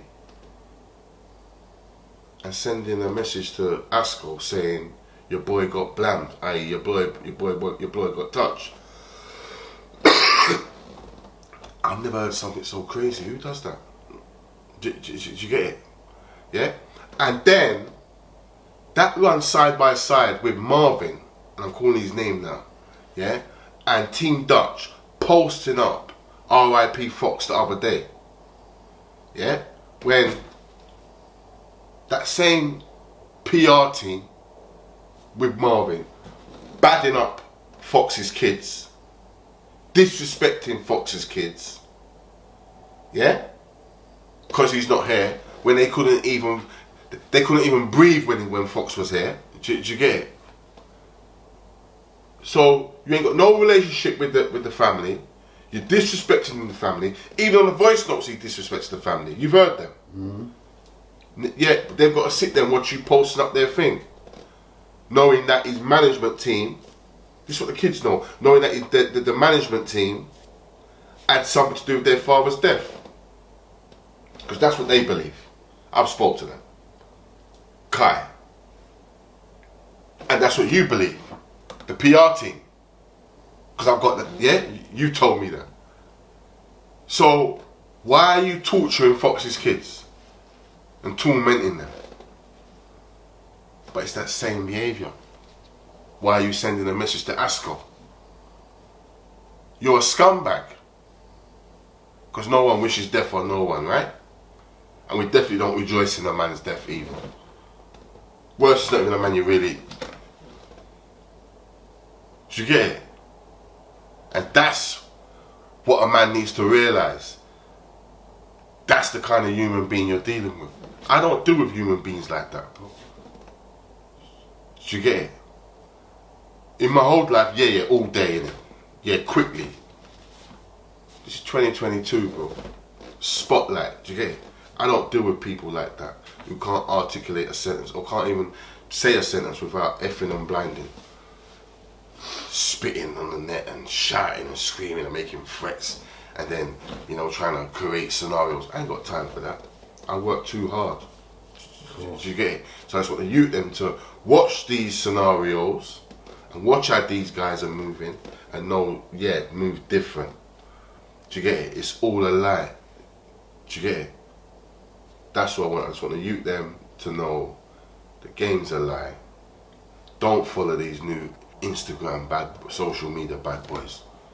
Do you get it? That are talking wicked in one hand and the next hand they're like, yo, if I get touched, boy, then you know where it is. Yeah, that's all long.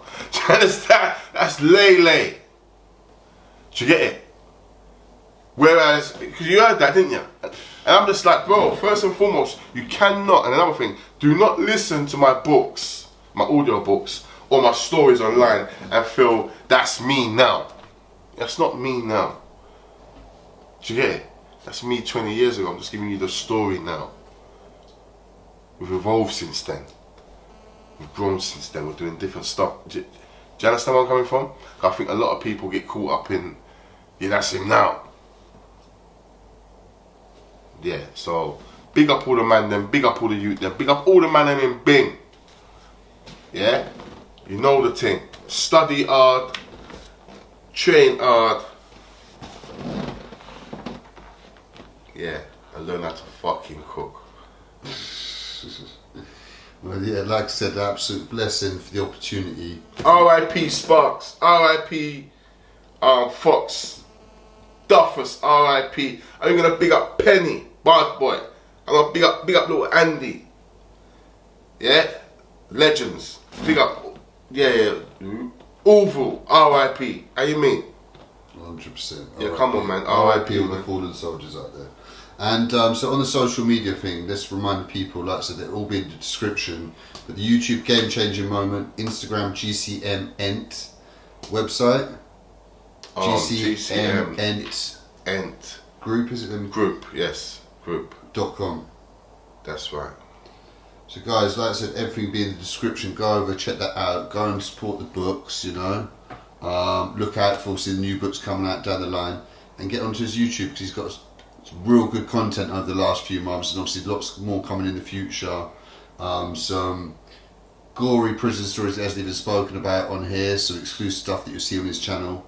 And like I said, lots more to come with me and him together in the future. So enough respect for the opportunity. And any other shout outs you want to do to your team, your internal team, and people that are helping you now to achieve your goals? Yeah, man, just team success, bro. And all the Star Music family, just keep pushing, keep working. That's all it's about, work rate, man. We're just working hard and we'll see where it takes us. And guys, anyone who wants to get in touch with Tiny, jump onto the website, jump onto Instagram and throw him a message. You know? So guys, I hope you all enjoyed this. I'm sure you have. This has been an epic one. Must be nearly 4 hours now by then, and thank you very much. You're welcome.